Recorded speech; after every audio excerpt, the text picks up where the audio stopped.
Closed on Sunday, you're my Chick-fil-A. Closed on Sunday, you my Chick-fil-A. Rig the World Cup, put that thought away.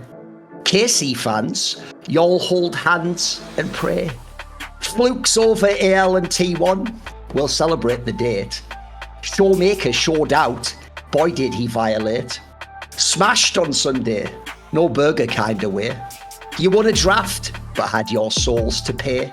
Kometo was wiling, always kept the faith. Dplus swept them, made sure they're wide awake. Follow LCK, listen and obey. No more living for the paycheck, we nobody's slave. Yamato didn't actually know, by the way, that was coming at all. I just came up with myself a minute before I went live. Like, everyone knows the two reference points for me culturally, Yamato, are Seinfeld and Kanye West's Oeuvre. So, for whatever, listen, I think I cooked to that, mate. I think that was pretty good. Honestly, when I do it, we open up the call and then Thor says, I have a song prepared. You're gonna get surprised. You never know what you're gonna get, but this was. I'm like, all right, the show can go on. Yeah. Okay.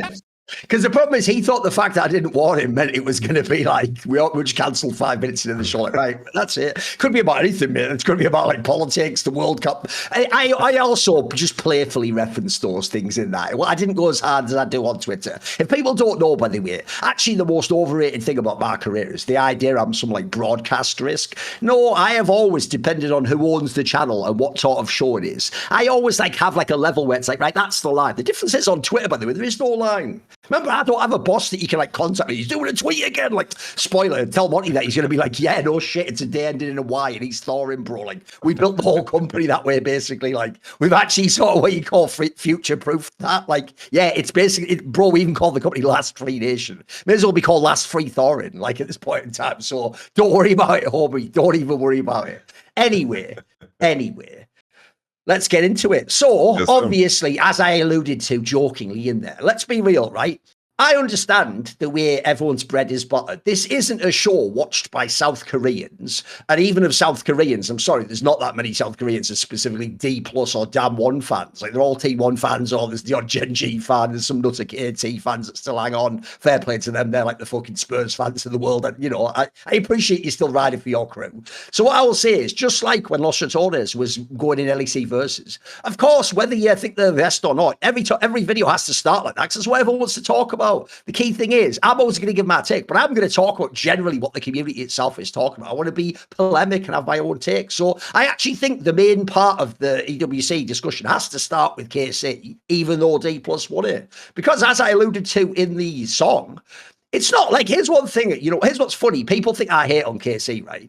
Look at the bracket they had, boys. They did play Anyone's Legend in the T1 into D+, right? I'm sorry. If you go back before that, even all the streamers and broadcasters and everyone who glazes KC would never say they make the final.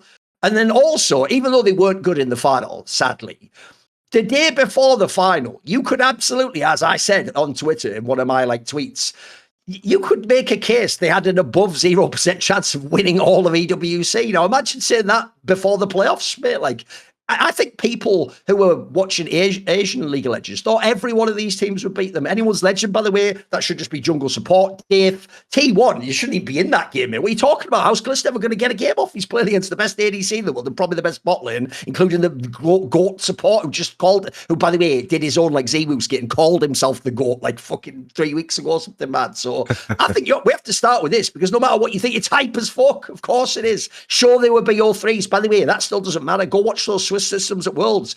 They still don't win fucking BO3s. Like, that's why, there's that line that a lot of experts say. They go, a lot of the LCK results in nationals are actually carried by T1. It's like, you do know G2 does the same thing for all of the West for about 6 years now, bro. Like, it's been a long time since Doublelift and fucking Core J got that IG win. The rest of it's just like fucking Jat, Azael, and about 2.5 coaches I respect in NA going, we almost had him. And then here in Europe, mate, we actually win games. You know what I mean? Well, our upsets, yeah, we pull them off.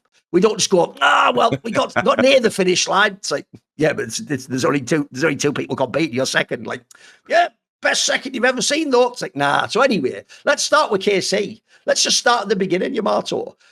Obviously, most people, if you saw that bracket, would be like, I said, you're dead. There's no way you're going to make it through. Again, and by the way, justifiably so, we hadn't seen them play this level. I've actually never seen KC play this level, by the way. Obviously, they've just come off that humiliating MSI where they got donked on by TL, by the way. Forget fucking T1 for a minute. And then even though they had way back the first stand, that was a million years ago with a different roster, and there's almost no connection to me between those two teams. So I actually think, let's just start there. What changed between group stage and MSI KC and the KC that had this run where they were given work to like top 4, top 3 teams in their region? Honestly, I think the big detail is first and foremost, like the discourse around these tournaments is always so black and white when everything is very gray. It's like, for example, I made the point about I made the point on Twitter, which is a point that I made in the past, that Caliste is like the one player that might create a circumstance where you can have a winning bot laner in a circumstance where bot lane is very important and it not be a gimmick. Because I chose my words very carefully in terms of how sometimes, we've had wins with like Heimerdingers or certain counter picks and certain moments and certain, let's say, cheeses, in the sense that strategies only happen once, but how Caliste plays is very pure. And then the commentary in response was, well, it's only WC, it doesn't matter. No, but we're watching the games, we're watching the games and actually taking takeaways based on the substance that is there. And I think the main difference for me when it comes to KC, I did think in terms of their ramp up, like just looking at how they ended in the LEC, with how KIA started playing better. The MCOY series was what a revelation that was in terms of who he was as a player, because over the span of the last 2 months, he's been the most consistent, the most just always there in every game that was there, from being a straight up liability and a question mark in the context of KC and their bid to even beat a team like MCOY just because of how good Jojo Pyun was at the time. And then they had, of course, the finals against G2, took the 5 games. KC looked like they were improving in the departments they were weak at. I think when it came to MSI, it was clear based on interviews that the scrims that they did, they were completely shook by the opposition, and they tried to pivot very heavily in terms of where the meta is. We saw even a team like T1 struggle with the same thing, because you have clear parallels in terms of how these two teams are, in terms of how driven they are through bot lane, in terms of how important Caliste and Busio is. You can add that same level of importance, of course, to FaZe and KIA. And they were there with the conflict of, should we play AP's bot or not, and should we pivot away from our strategy? Because this, I think, it just punched KC in the gut. And I think the crucial thing for EWC is the fact that they could start in the tournament rather slow. Because if I compare KC and how they played in the series, let's say against T1, in comparison to some of the BO1s and of course the best of 3s they played, it's like they almost lost already against, if I remember correctly, Team Secret. Their group stage was very, very rough, but I do think that the vision of victory kind of brought back confidence, because I saw a clear ramp up in the level of individual play that we saw from Kana, we saw from Caliste, and also from Busio. It just seemed like they kind of found themselves in the game again, because in terms of where they are lacking strategically, that's where I think that in EWC, they kind of get away with it, but in terms of their confidence in the individual play, because if I just look at KC's highlight reel at this tournament, it was always off of some individual outplay, whether it was Kana's Nar baiting out or Caliste just 1v2ing in the bot lane against T1. I do think that KC is back to what they were in the LEC, and they came at this tournament much more rested and with a far smaller logistical challenge in comparison to the teams that went to top 4 at MSI. I tell you what, let's talk about some of the players, because as you mentioned, it was specific player performances that were key to have here, right? Obviously, let's do the Caliste topics. I agree with you. I've always said, ever since I saw him at the first split in the LEC, I can see why they hype this guy. Like, not only is the talent there, like, I'm sorry, the only player I can actually compare him to in the West that was like his role is Forgiven. If people don't know, the first split Forgiven ever played in the ULCS, literally most people were like, he's already the best ADC. Holy shit. Now, you could never really crown him that, because he was on a bad team and he had like a bad support and he was never going to be like relevant to win a championship. So I'm sorry, people do care about like, can you also then like, here's the real problem with being the up and coming talent. You've got to actually like prove it in the big playoff games before people accept that, because there's an obvious reason. I've heard this stat and I've seen videos to show this, right? That really good, talented players in the NBA, in practice, some of them can do crazy shit, bro, like just hit 53 pointers in a row.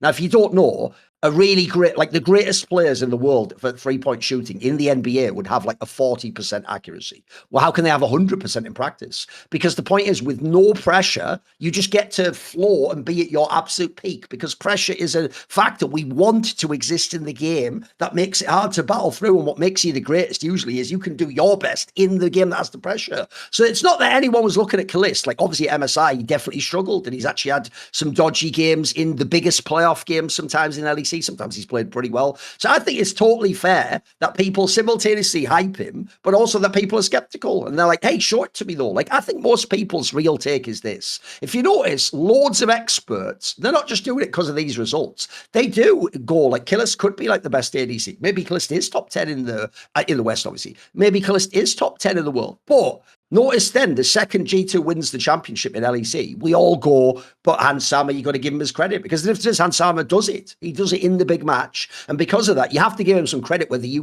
prefer his style or not. But I do think you look at the raw talent of Caliste. This is why I'm with you. It's the same reason why I've hyped the fuck out of, even notice not all these names made it. Jankos in the early days, before he'd ever made a final, back when he was just the king of the first blood, self-made because he had crazy hands. In the modern day, you look at Skewmon. The reason why we hype these people is, it's like you say, oh, the potential isn't just you could be the best in your role in EU. It's like, bro, you could actually be like one of these chosen ones that can go against the Koreans and can go against the Chinese players. So I think that whole thing, people have missed this or misunderstood the framing of this whole Caliste is top 10. First of all, you do realize, is Caliste top 10 in the world at ADC is very different from Caliste saying himself, I feel like I'm top 10 in the world at ADC. Those are two totally different statements that have a totally different like context. Like, by the way, if I was him, why wouldn't you think that? Remember, he is the guy in this analogy who's making the 53 pointers in practice. Remember, it's even implied he's given the fucking work to G2, even if they win the splits. If I was him and I haven't gone to many internationals, I've been to one before this, and before MSI, of course I'd think, mate, in fact, maybe I'm even tearing Hans Sama up in practice. Who knows? Like, you know what? Before I had Tag Armas, now I've got Busio. Like, we're working, bro. That's totally legitimate. The problem is, can the rest of us say he's top 10 in ADC? I think then you have to see something like this. You have to see him actually do it. I even think the AL one was slightly overhyped, because it's like, bro, did any of you have hope as your top 10 ADC? Fuck off. Now, the difference is, the Piers one is cool, because actually, even though, by the way, Piers showed the fuck out himself, he looked really good. Caliste, like, at least was able to match him in some of those games and have massive impact himself. So I actually do think this conversation is an interesting one, because I usually think the problem with any conversation like that is, I'd say this to Caliste or his fans. Yeah, but bro, you don't play in China. So I'm sorry, you have no idea how good 1xN is or Assam or something. Because you don't see these people at Worlds, you just forget about them. And what you're really thinking is this, which makes sense. If you just look internationally, you're just thinking, well, I saw Hope at Worlds. I'm better than him potentially. Wait a minute, Docdam almost won Worlds. I think I could maybe be as good as it. That's reasonable. The problem is you don't know how deep it goes in those other fucking regions. So I want to know what you think on that topic. Does what he's done here make him top 10 for you? Can he be top 10? What do you think about that whole discussion? Because it obviously was so polarizing. Like, it was all just people hating or loving him as usual. I think you hit the nail on the head, right? In terms of what opportunities you get to show it. It's like you are simply at a disadvantage just because who you play against regionally on a day-to-day basis. We get to see the best of the best play against each other every day almost in the LCK and the LPL. And here, as an LEC player, you get very few chances. I do think, to of course, the credit of Caliste, I do think that his first stand, the first international he went to, he was actually, playing very well. Like, I think he was up to par and was actually stepping up in some of those games. I remember specifically the series against CFO, which of course was a very, very strong team we saw in the aftermath of all the internationals that year. And I do think that with what he showed here, the hard part is the MSI. The MSI was such a dark moment for KC that even I was like, okay, I don't even know how you recover from this. Like, they need to show me something really, really grand But in the context of this tournament, I do think that Ezreal game stood out as something that was very good, because it was at one particular moment where he was just 1v2ing. He was playing aggressively, diving pace in the 1v1. I looked like a solo queue clip. It was insane, wasn't it? That was like very, very memorable. So that was like a very, very huge plus. But it's like we're doing very, very vague math in terms of how we add things up, because of said difficulty of measuring, of course, LEC players against the LPL and the LCK players. But as you said yourself, it's like there's so many players that don't make internationals in these. Like I'm even in the position where I might even think that Leave might be one of the best ADCs in the world. If people think you're wilding, go watch the VODs for real. Just go watch the VODs. Leave is a freak. He's really good. He's really good. He's ridiculously good. Genuinely. Ridiculously good. And the challenge of that, it's like the same, obviously at another level, but when we compare Caps to other mid laners, perfect analogy, yeah, it becomes the difficulty there, right, is when we compare them to Zeka and Showmaker and all of these guys, it's like the argument is always, it's like, yeah, but he's doing it in the LEC. But it's like he's winning LEC all the time and does well at internationals, and it's still a very, very tough question to answer. It's like, where do you rank Caps as a mid laner in all time? It's like now he has such a long-ass career, so it becomes a little bit easier, but it's still, there's been years where it was like, oh, it's very difficult to put him above these guys that do it over and over again, of course, in tougher regions. No, I'll even give you the football analogy to that. It's why, even though we know these players are mega, justifiably, if you can't hard carry in League One, the French Football League, or the Bundesliga, the German Football League, so Mbappe did that with PSG, now Harry Kane does it with Bayern Munich. Unfortunately, you'll notice a lot of people either don't watch that league, so there's not going to give you the credit, or they just go, I'm sorry, that's not as good a quality league as La Liga, Premier League, etc. And that's why, unfortunately, you won't get to be like the number one player. Doesn't matter what your stats are, bro, they can be bonkers. Like, people are just going to think that's a lesser region, though, because the difference is the games are on some level easier. Like, they just, because I've always thought the Caps one is a good example. Here's the thing: if you asked me, is Caps a top 10 mid in the world? I don't think there's that many years he is, by the way. There's a couple of peak years he is, but I think in the other years, the problem is, if this was like StarCraft or Dota or something, or CS, and he did every tournament play those guys, I think he'd be able to prove it. That would be, I think actually he would have had more years where he was. Maybe there'd even be years, by the way, that are crazier, but like in those games, maybe there'd be a year where he was like the second best mid laner in the whole world, because you just saw him every week on the equivalent of LCK. If there was something like GSL back in the day where you could go as a Westerner to go and compete like in StarCraft, I think he could have been. The problem is you have to give it to those other people, just like I gave the example about La Liga and Premier League. I'm sorry, if you play in those leagues and you're the shit, you just automatically pretty much get to be considered better than the other ones, because we see it from you every week. The other guy we see is best, and then we go, he could do it, but could isn't did.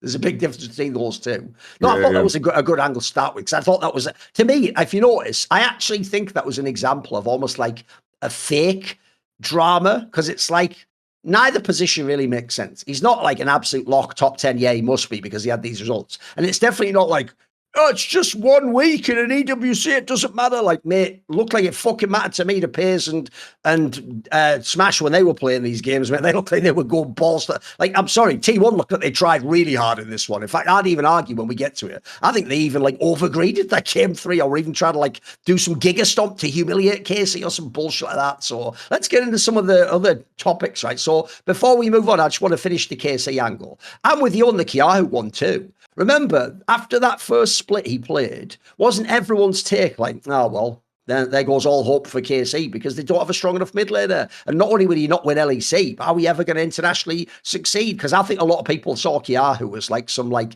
he's good Korean, but he's not going to be like, oh, we've secretly gotten Core JJ, or so, you know, some guy was like better than he could even, or Cannon when he was popping off in KC. I think a lot of people were hating on him, but I'll tell you what, if you actually go and look now, especially this year, bro, he keeps getting better, and he's holding up in these games. I'll even say this. I actually think he did that thing. It reminded me back in the day of when they had that Gen.G 2023 super team, and all the fucking casters, because it's what happens in Teamfight, we're just watching Ruler, if you remember. Every comment's like, Ruler moves, Ruler gets a kill. And the whole time I'd be like, did you not see that like insane, like Nico fucking old, like Knight got off, or like some mad Annie stun angle that... So, bro, that stun he got off near the Dragon Pit in game 3, they lose that game if he doesn't do that. I mean, that's just, I think it ends right there, in fact, that they get wiped at the Dragon, or That was like, it was one of those ones where, because it's just a guy stood still, it doesn't look super hype. That's never going to be in a fucking highlight play. But that's actually kind of like a veteran play. Boy, that looks good. That would be the sort of shit I would expect Faker to do in a big game that would turn the whole match, you know. I can easily say that over the span of last 2 months, whenever the last week of LEC was in spring, I think the KIA has been the MVP of KC.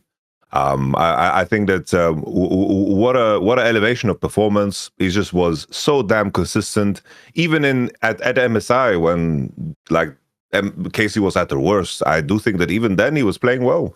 KIA was held down the fort, and respect to them. I do think that in terms of what EWC represents for KC's campaign to overtake G2, I do think it reflects very well on them in the fact that they managed to bounce back from that MSI performance. Because imagine just a world where they just don't finish that series against Team Secret. It was funny when we had MCoy and KC play simultaneous. Like this episode would be hitting on them. So damn close. Of course, they come last place. Yeah. It's like you need, sometimes you just need a little bit of luck. And I've been in that situation. It's like, I almost lost to Excel in a game 5, with Fnatic. And then we found like a miraculous, just like a Yumi Q timed with a Gragas ult on a Sivir so she couldn't spell shield the ult to bring us back into the game. It's like, what are we talking about, And what are we talking? Sometimes you need a little bit of luck, and then you just need additional chances to play, because that also speaks to how sometimes the eye test can only get us so far, because the challenge of playing against better players means that your bandwidth gets tested on a whole different level. Sometimes, in order for us to judge a player super high, we need to see him in games that are actually difficult, because sometimes there are pro games where a top laner or support didn't need to contribute much. It's not their fault. But if we judge like a player off of a game where let's say the Rumble game 4 that BOG played against HLE the first time, the first best of 5 when they beat them. Ben, all he did was just farm. He was 30 CS down. Sorry, this was against T1 in game 5.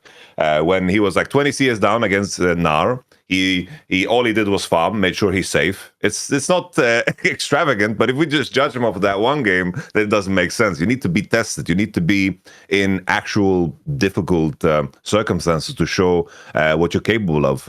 It doesn't really work. The eye test can only take you so far. So we just need to see these players in more and more of those situations, because with especially with always with internationals, you have so many players at this point. It's like the talent has been very consolidated in most teams, and you kind of see the usual players show up to internationals, so you can kind of make an assessment outside of the performance regionally in terms of how they could ramp up in preparation for an international. And I do think that eventually KC players, like for Caliste in particular, will get to the point where we've seen him at 10 internationals, we know what to expect. Now we've had a really good one, a really bad one, and a really good one again. We just need more of that volume before we can concretely say that he's top 10.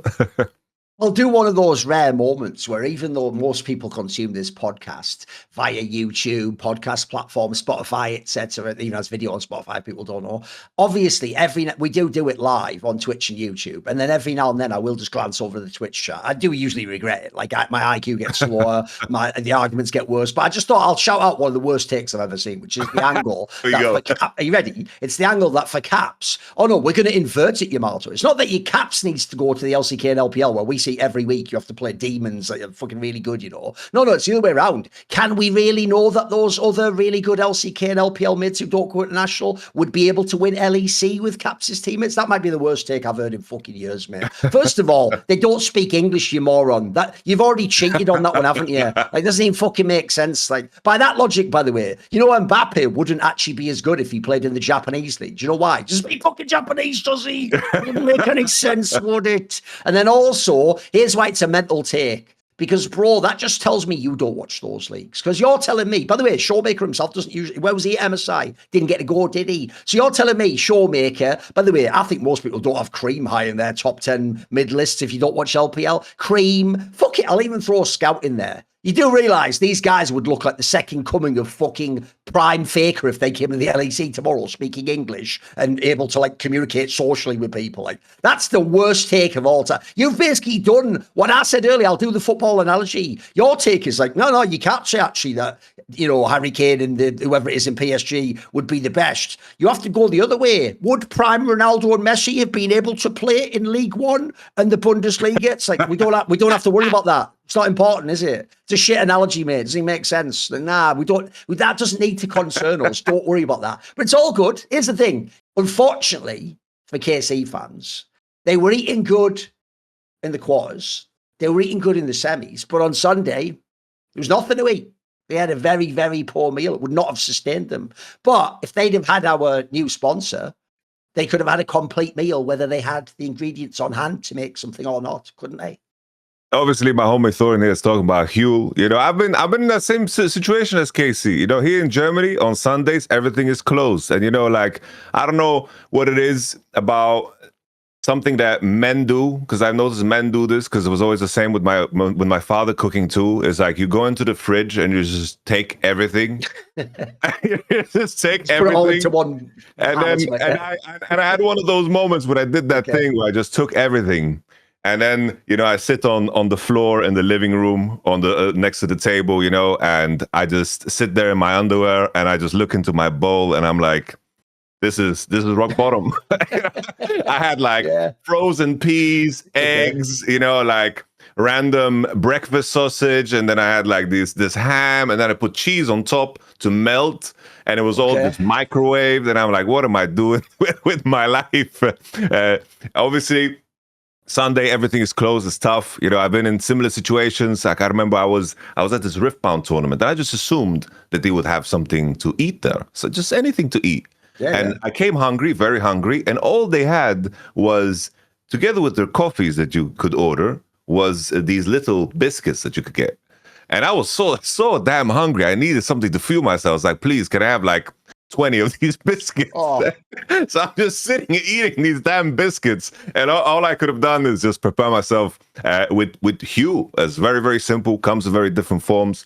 Obviously, I've been testing out the strawberry banana, which is delicious. I'm loving it. It's very, very filling. I think that's the main thing. It's like you drink it and you're full for a very, very long time. So in both cases, could have saved me from hitting rock bottom. Could have saved me, of course, from crunching these random ass biscuits, because I could have just brought this with me.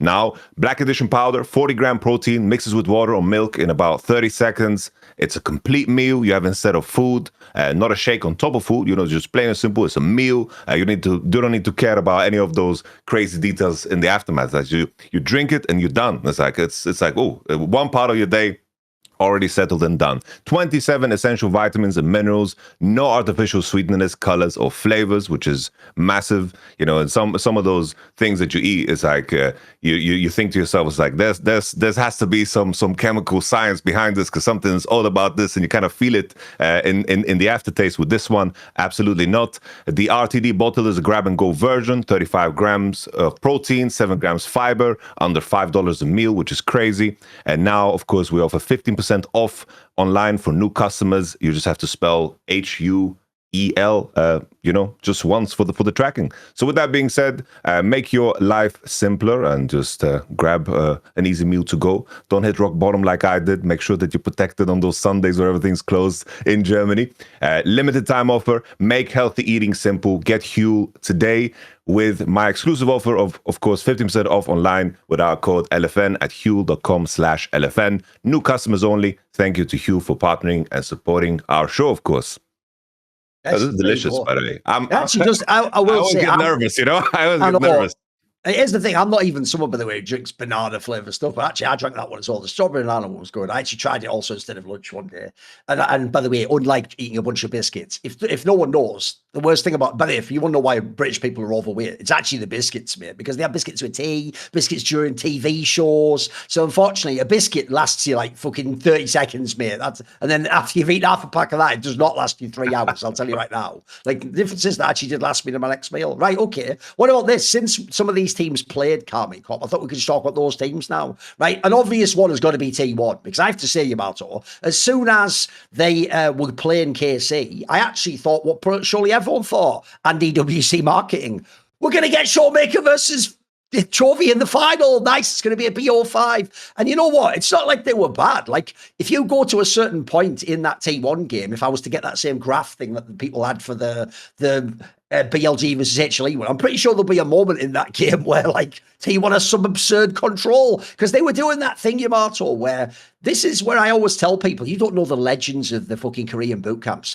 Game 3, the first part of it before KC turns it, is what some of those boot camp games are like, mate, where they just decide, we're not even just going to play you in a League of Legends game, we're going to humiliate you. We're going to, like, basically play like it's solo queue and you're all noobs and we're like a fucking stack, and we're just going to dive every tower, every kill, we're going to greed and go for the next one. And at one point it looked like they were going to blow them completely out the game. So I thought that, I actually thought T1, you can't even say they came in and playing their worst league. Like, they were looking fucking spicy, mate. And actually, Piers, I thought in this series generally was unbelievable. Like, he had some mega angles even in that game 3. Like, what did you think of T1 here? You know, the strange thing about T1, it's kind of like the function of their presence at internationals and the level of fear they strike into people. It's kind of like the belief in a currency. It's like the US dollar is not backed by anything. Everyone's just believing in it and using it. And they have trust that other people will also believe in it as a store of value and credit. And I feel like we've reached a moment in time now where T1 have always leaned on this, right? In terms of, oh, our experience is going to dig us out of this and they're going to get us out of this. But we've had now 2 very, very harsh and bad losses that were contrary to what we always thought and saw was to be, of course, T1's biggest strengths. In terms of T1 losing after getting 3 Barons, that is unthinkable. Oh, it's mental, isn't it? That they are on the receiving end of what they did to Katie that one fateful day, where they came back with a massive goal disadvantage, where T1 is the team that gets baited around and dragged around into bad decisions when T1, of course, their history is all about sharpness at internationals in those moments. To see the Pantheon would come in after Kana baits them to not walk down into enemy base, to just invite and engage, that was, just to keep them there. Like Casey was playing around with them. They were getting postured on, and they had no cohesion in their decision-making. And the reason I bring up the G2 loss too is because now it does seem like if you come into an international, I do think that the argument you can make as a coach or as a player as to why you should be able to beat T1 has never been easier. Because regardless of their like their form ahead of internationals, there was always, that ramp up. Now we have had 2 internationals here where there was no ramp up, when T1, especially in terms of how I view them, it's like, what is their biggest strength as a team is when other teams fall to the lack of practice and the interviews and the harsh travel, these are guys that are just going through that entire year and they're going to just show up and dominate, like they did the first EWC when it was kind of a logistical nightmare being so close to, of course, MSI. But now that has just shattered completely, because right now it's like if you go into the World Championship, are we going to have same beliefs? Like, let's say Summer Split is rough and they barely qualify. Are we going to believe in the same idea of a T1 that is just going to be able to pull their shit together when it comes to an international? Now I think that teams, more so than ever, are going to view them differently, because I do think that there was always a level of fear that T1 instilled in others, where they got away with a lot just because they came in to the games with such a level of confidence that their opponents believed in what they did to be right too. I think that the AL series last year at Worlds was a good example of how T1, regardless of what they did in the game, it turned out being right just because AL also believed in what T1 was doing. So they were just leaning and playing into their game. And that illusion has now been shattered. T1, I think their performance here, I'm looking at Owner and KIA, they haven't really found themselves. I compare them to the previous year. Especially what is so surprising is that I kind of expect a continuous improvement, because that has been the story of Owner, and that has been the story of also KIA, especially with what we saw from KIA in spring. With these two guys underperforming, it does feel like T1 don't have much to stand on. It's very, very harsh at the same time, because the decision making in game just doesn't look sharp at all. No, for me, the real reason why they actually, this one I do think they blew. Think about this. If they just pull out that game 3, because by the way, the game 1 was awesome. We had the classic like Carrier Camille and everything. If they just win game 3 there, bro, we didn't know it at the time because that was actually the first semi-final, but they would have played Dplus in the final. I think they would win the tournament, mate. I think this would actually have been but here's the funny thing though. I actually agree with you, Yamato. I'm glad they didn't. I actually think it's better for them that they didn't if you want them to have some run at Worlds again, because I do think in their team, what's funny, because the bot lane has never been stronger as a pure bot lane ever in this era of T1. I'm sorry, Gumiusha was a different type of player. He wasn't like the lane specialist like this, and you definitely couldn't just put all your eggs in the basket. The problem is the top side of the map has never been as fragile either, though. It's not just if you looked at the LCK split, it was mainly just the solos. It was Thorin and Faker, are they really going to match up against Bin and Knight? Or, by the way, even Chovy and Kane, if they'd ever actually played them internationally, yeah, they got the one win at Road to MSI, but I'd like to have seen them at an MSI upper bracket or something. The problem now is this, though. Bro, Owner, I think last year, his best year of his whole career. He's having some nightmare games this year. He's having some really sus moments and then suddenly your entire top side's just gone. And I actually really do feel bad for Piers. Brother, you just can't carry these games. Someone made a joke on Twitter, but it's true. Some of these games feel like last year when he was at Gen.G. It's doesn't matter what you do, mate. You could play 11 out of 10. You're still going to lose. That, unfortunately, is the life of ADC. It's actually the reason why, by the way, Viper's gone back to BLG. He played that whole year last year at HLE, doing his absolute best, doing 11 out of 10 shit. At the end of the year, basically just went, get me to Knight's team. Yeah, that's what I'd say too, mate. There's no space for him on Chovy's team. So yeah, get me to Knight's team. That's all you can say at that point, isn't it? So no, I agree. It's mad. And in a weird way, though, I actually think it's good they didn't win, because I think they have to go back. I'll tell you another thing about T1. I don't generally do too much commentary on draft. Mate, they have got some massive draft issues. And I always say this, Yamato, when someone actually, when people are top players, I know they don't have a top coach necessarily, or people are considered good coaches, I don't really think they're just getting checkmated 24/7 in draft. That suggests to me you probably just don't have any options, mate. This is probably just what you have to play in some of these games. You're not really in a position where I actually do think that's another thing you could argue, that KC got over some of these teams. Aside from I even think there was a game or two in the final they did well. They were actually out drafting teams too, even Asian teams. Some of the Asian teams have limitations in failures draft, it feels like. So I don't know about you, but this actually makes me really skeptical going forward. It's I'll tell you the obvious angle to pivot into in light of this discussion, which is, if we have a look, there is a poly market for the LCK winner. Now, I've done this one in the past because obviously HLE winning was the angle from MSI, right? Then people are like, oh, wow, does this mean HLE? And if you remember on that episode, because at the time, Gen.G actually had the highest one. A lot of us thought it's kind of the based angle is Gen.G would have secretly also done really well at MSI. So maybe they're still the best team and they've got the best roster, haven't they? So, but now How Do I Life is actually number 1. They're 33%. Gen.G is 32%. T1's gone, they're at 23%, so still pretty good. Dplus has obviously gone up, but unfortunately no one cared about them, so they've only got up to 8%. I will say, if I look at this right now, it's hard after the 2 tournaments to say Tier 1's going to win the split, mate. If I look at it right now, the difference is I can find a world where Handball Life wins. I can find a world where Gen.G even wins. I don't really think I can find a universe where I can find a way that Dplus does. Even though I feel bad for them, we'll talk about them soon. They had an amazing run here. Look at who they played. But I don't know. For me, with these ones, you just pick Handball Life or Gen.G, and I think one of those two will still win win LCK. Who do you think will be the LCK winner as of now that we've got more data, more games to think about? I think HLE, Gen.G are between these two. I do think that both are flawed, but I think that the game will kind of continue to be in the same state. So I kind of I think I would maybe give HLE a higher chance, because nothing seems to be too harsh in terms of how disrupted they are. And Gen.G's issue with how they play with jungle and support has been an issue of theirs for the last, as long as they played together.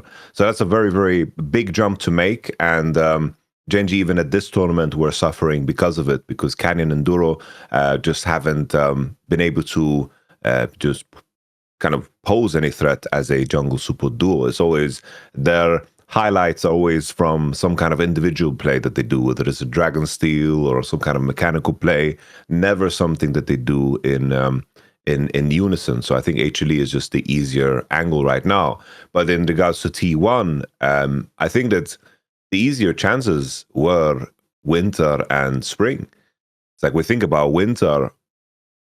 It's like if I just think about it, obviously this is in the context of LCK because it's one tournament. But it if means LCK Cup, but we're just calling colloquially. Yes. It's like obviously like winning the whole LCK. That's what the word is. You can only win LCK once a year. But just looking at, if I compare their chances in summer in comparison to winter and spring in terms of what their opposition was, it's like we had an HLE that was struggling. We had a period where Gen.G was struggling and T1 didn't rise to the occasion. And T1 have too much of a history that supports that they will not be able to win the LCK. It just hasn't happened in such a long time. And it's a very, very specific tournament that rewards very meticulous preparation, consistency over the year, and just a ramp up. And I just look over to HLE in particular. I look at home and Mowgli, what they've managed to do with the team. I have this year more than ever, I am looking at who is actually in the coaching staff because the track record actually speaks for itself in terms of the impact. And that's my concern for both Gen.G and T1 in terms of what they have offered so far, because they seem to be stuck in their problems while LCK still have the problems. We still see Kanavi at his worst, but they somehow find a way to still win through that because they mask their weaknesses. And T1 and Gen.G are very, very bad at doing that. If we rewind a minute, because we're just going to go all over and cover EWC and then we'll do some other stuff. There's also, if people don't know, there's some interesting stuff actually that we'll talk about later. Like there's a Kesper Cup out of nowhere where because of ENC, they've had to pull it forwards. That's basically immediately happening now, even though that sounds mad because you're thinking Thorin Kesper Cup was in the off season, but there's another one now because they can't do it in the off season. So anyway, that'll come later. We'll finish up EWC. So I want to rewind and go back to Europe. I'll tell you what has now all of a sudden not become as outrageous a result, bro, is G2's result.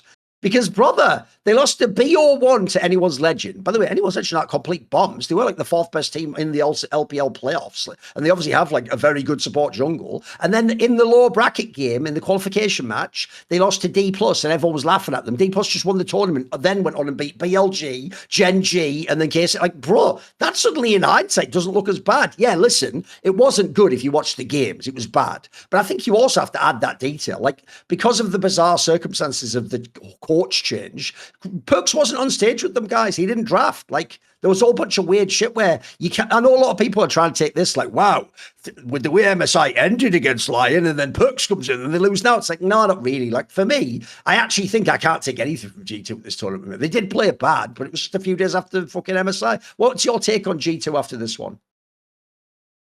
Yeah, I don't know. As it's weird because we have to judge it through the lens of all the drama that is happening on the outside. It's just so hard to kind of look away from that because Perks had one of the most honest interviews ever. He did. When you say that, let's be real though. We mean honest in the Nako way or the Caliste way. Because I'm with you. These brothers got to get off the mic. If this really was UFC, by the way, they'd be the best salesmen of all time. You'd be watching every fight. The problem is, y'all are just giving too many things that are private out for free. And you think you're doing it to justify who you are. But it's making you look a bit stupid, unfortunately. I know what you mean. Even though I know why he did that interview, Yamato. It's obvious, actually, by the way, that he almost feels like G2 dropped him in it and made him feel like he's the punishment for Dylan Falco losing to Lion, and he's trying to prove that like no, I was with the team already, and besides, it wasn't just MSI, we had the bad result. Like he's even implied it's not just him. Maybe they even think the Gen.G result was a fluke, like that was just like a miracle result where in practice they lose to I don't know, Giant X or something mental like that or KC. So what's sad is even though again, as with everything with people like Perks, I get exactly what you mean. But mate, the way you phrase it, and also again, something I had to learn a long time ago, Yamato, timing is everything with making public statements, my dude. I don't know if I've ever told you this story, but you know one of the maddest tweets I ever did that got me like giga ratioed and trended for a whole week was in 2022 when I did that tweet when I said Fallen, beloved legendary Counter player. I said Fallen is the most overrated player in CS history. Now here's what's mad about that, Yamato. That tweet alone would bang and get you destroyed by millions of followers. But I did it right after he carried a series at the Mage. Because I just have that. I told you, cacoethes. I have that trickster energy to me. The problem is, I'm not the head coach, bro. It's bad enough I get banged on. If you're the head coach, most head coaches, I make the joke, grabs even when he has to signal. It's not really me. He has to keep going, but it's me. But it's me. It's all me, guys. I'm the one who fucked up. Of course, some of us don't want it that much. But even so, I should know. But that's the modern day game of being a coach. So here's what's weird. Don't you think right out the gate, that sort of shows? Perks, you still think you're a player, bro. Like, I know it's dope that you're giving us transparency, and every fan lies to you that they want transparency, but actually what they really want is you to say everything's going to be okay in the interviews and say things like, and I'm going to be humble, and Dylan was a great coach, and I'm going to work my way. They want all the bullshit, basically. They want you to make them feel good and tell them things that make them like, oh, I can trust this move. That is a crazy red flag interview, bro. That is crazy. I was loving it, though. It was, oh, delicious. Oh, Perks, you're spoiling us, but what a nuts interview to put on the internet, bro. What Yeah, he just straight up, he said he joined the team in spring and he said that scrims were horrible, the atmosphere was shit.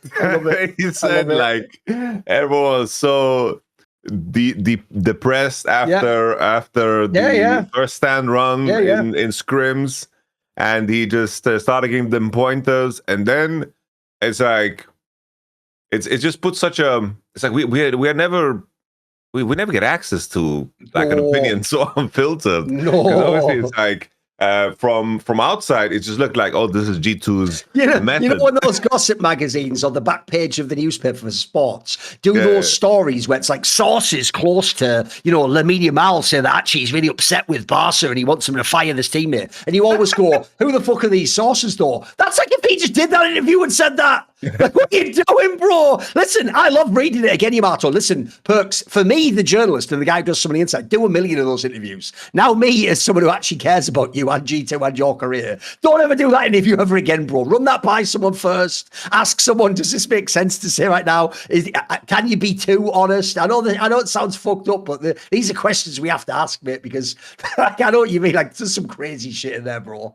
It's just, it puts everything under a different lens. It's like he's calling the first time result a fluke because it beat 2 LCK teams, and then the follow-up of scrims being bad. It's like what I perceived as, oh, G2 are aware of what they need to do, and then they ramp up and win the finals. Like, maybe it was just that close the entire time. Like they won a game 5 against MCoy that they threw. They went to game 5 with KC. Yeah. And in my mind, it's like I looked at that. I was like, this was just G2 kept composure, kept control. That's just who they are. And it's crazy to think now. It's like knowing that scrims were bad and the situation was turbulent. That after 5 weeks of Perks joining the team in spring, that they offered him the head coach position is quite wild. Doesn't that also make you question, though, like I say, also, if we're speaking of timing, I've got to say G2 has to take some blame too. Your timing and the way you did that post about Dylan Falco made it look like it was like you literally, you know how the Portugal guy essentially almost got fired immediately after the World Cup, even though, by the way, in hindsight, that also just looks crazy bad. But at the time, everyone was like, we did nothing in the game. Even though it turns out no one does anything against Spain in the World Cup, by the way, right? The timing of this made it look like Romain just walked into the room and was like, Dylan, after what you just did against NA, get the fuck out, you're fired. I don't care what you did. That was that made it look like that, even though based on what Perks is saying, which I believe, actually the whole time they were planning this, if anything, they stupidly should have waited a day day, that was almost like what you were really saying was like, oh, you know what? We're just going to move ahead anyway. He's going to do it for EWC, and Dylan can stop here. We already had problems anyway. Finally, even though we look at what's actually, if you do it the way I say it, even makes sense. We even beat T1. Turns out T1 aren't that good either anyway, and then we didn't even beat NS. Actually, now we should get ahead of it. Like rather than bring Perks in 4 Worlds, that'd be ridiculous. Let's get ahead of it now and do this. And Dylan Falco's done his best. If anything, he's won a fucking split while his team shouldn't have on paper. I know what you mean. It makes it sound like they won the split and then probably went backstage like, holy fuck, did they know we were supposed to lose that one? Like, what are we doing? This is nuts, bro. We almost can't lose this shit. But they weren't going back and going, yeah, first stand was real, baby. We're this shit. Like, I told you, didn't, by the way, I tell you what, Yamato, people might not like what I say, but I have some fucking good reads. That's all I predicted with no speculation. I bet it turns out the players voted for this. I'm even going to go and guess when we say the players Caps just did, bro. I think Caps was just like, you know what, I agree. Let's have Perks come over and be the head coach. And this, as you say, it's implied it was always the plan. This was going to, I think they moved the window up. Do you know what I mean? Yeah. I think in my mind, I don't know if it was genius to keep people distracted from the fact that they got destroyed by a lion, because they shifted what the conversation was about. It certainly did. Like, I think if people forgot quickly. Yeah. that was like, you know, starting a war over some files, you know, like, I'm kidding. It's just, you know, and now in the context of G2 and that tournament, it's just, you know, everyone's memeing on them. You know, everyone's like the community meme is like, oh, this year the LEC has had 6 flukes in total. It's like, you know, I like it. all these, you know, I love it when, you know, it's like people, like players do interviews, and then that's just like what they say is just taken into every context possible. I don't know how many top 10 Caliste moments I've mentioned too. I find it kind of hilarious. I would go insane. Here's the thing that was also, it ended up being good with the Caliste one. It became memeable. It became a narrative for everyone to use. If they win, you say it. If he loses, he can't be top 10. In some ways, we're eating good with that shit. You fucking feeding the narratives, wasn't he? I know. 100%. And it's like I do understand from Perks' side as well that he does feel, you know, it's like any form of failure from G2 will be pinned on him. Of course. And he kind of now framed it in a way where, yo, I'm joining the situation. That isn't that good. You know? Yes, he's also trying to set. Yeah, I know what you mean. I hadn't even thought of that angle. Fuck, you're right. What he's trying to show here is, I didn't join after they beat fucking T1, MSI, and all the rest of it. And now, if we don't do that and more, I suck. It's like, actually, we shouldn't even have won those games, and we're dog shit in scrims. Like, he's almost saying, I'm starting to, because didn't he actually say that in the interview? Sort of made it sound like you'd expect I'm joining at but it's almost like I'm joining at rock bottom. You know? He basically said he was misled. He's like, yes, I was so crazy working in an interview. Just join, bro. You just got it. You're basically telling your boss, like, that boss doesn't really communicate, but you know, this is an interview, Perks. The mic's on right now, mate. Like, I wouldn't even say that on the Teams meeting that you have every week on a Monday, mate. What are you doing? He's like, bro, I thought I joined this team. I'm going to have a chill coach assistant job, and then everything's on fire. I need to send Perks that clip of my boy Jose Mourinho, because you know what? Jose Mourinho said a lot of crazy things on the mic, but even he was like, if I speak, I'm in trouble. You need to understand what that meme was referencing, bro, because you're speaking. You'll be speaking, my dude, and you are going to be in trouble if you don't win, if you say this shit, for sure. Just the EWC. It's like with all of this in context now, and EWC, Jesus EWC, it just seems like just the same way as KC. It's like it doesn't seem like they've had a chance to actually digest their MSI result, their MSI problems, and what it seems to be problems already from Spring Split.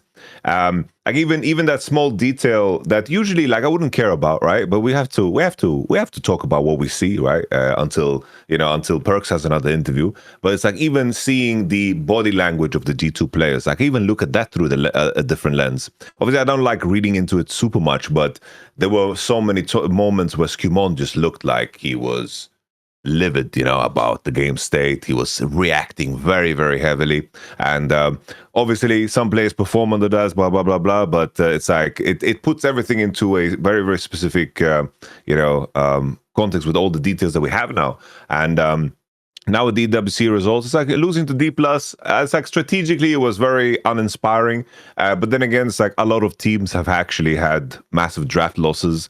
It's just a part of the equation right now with Fearless. So it's like I'm not going to sit there and say it's like, oh, they have bad drafts, they're terrible, because a lot of teams are doing that. It's like a lot of teams have drafts they come into that are just straight losing right now, more so than ever, especially with APs being bot lane and everyone being very, very open to the level of diversity we have in the game. Like for the love of God, Pace was playing Silas, and I can tell you, like in those team fights where he's playing Silas, it didn't look like he has played more than 3 games of Silas in his life. You know, it's like everyone has a lot of liberties, and it's a blessing and a curse.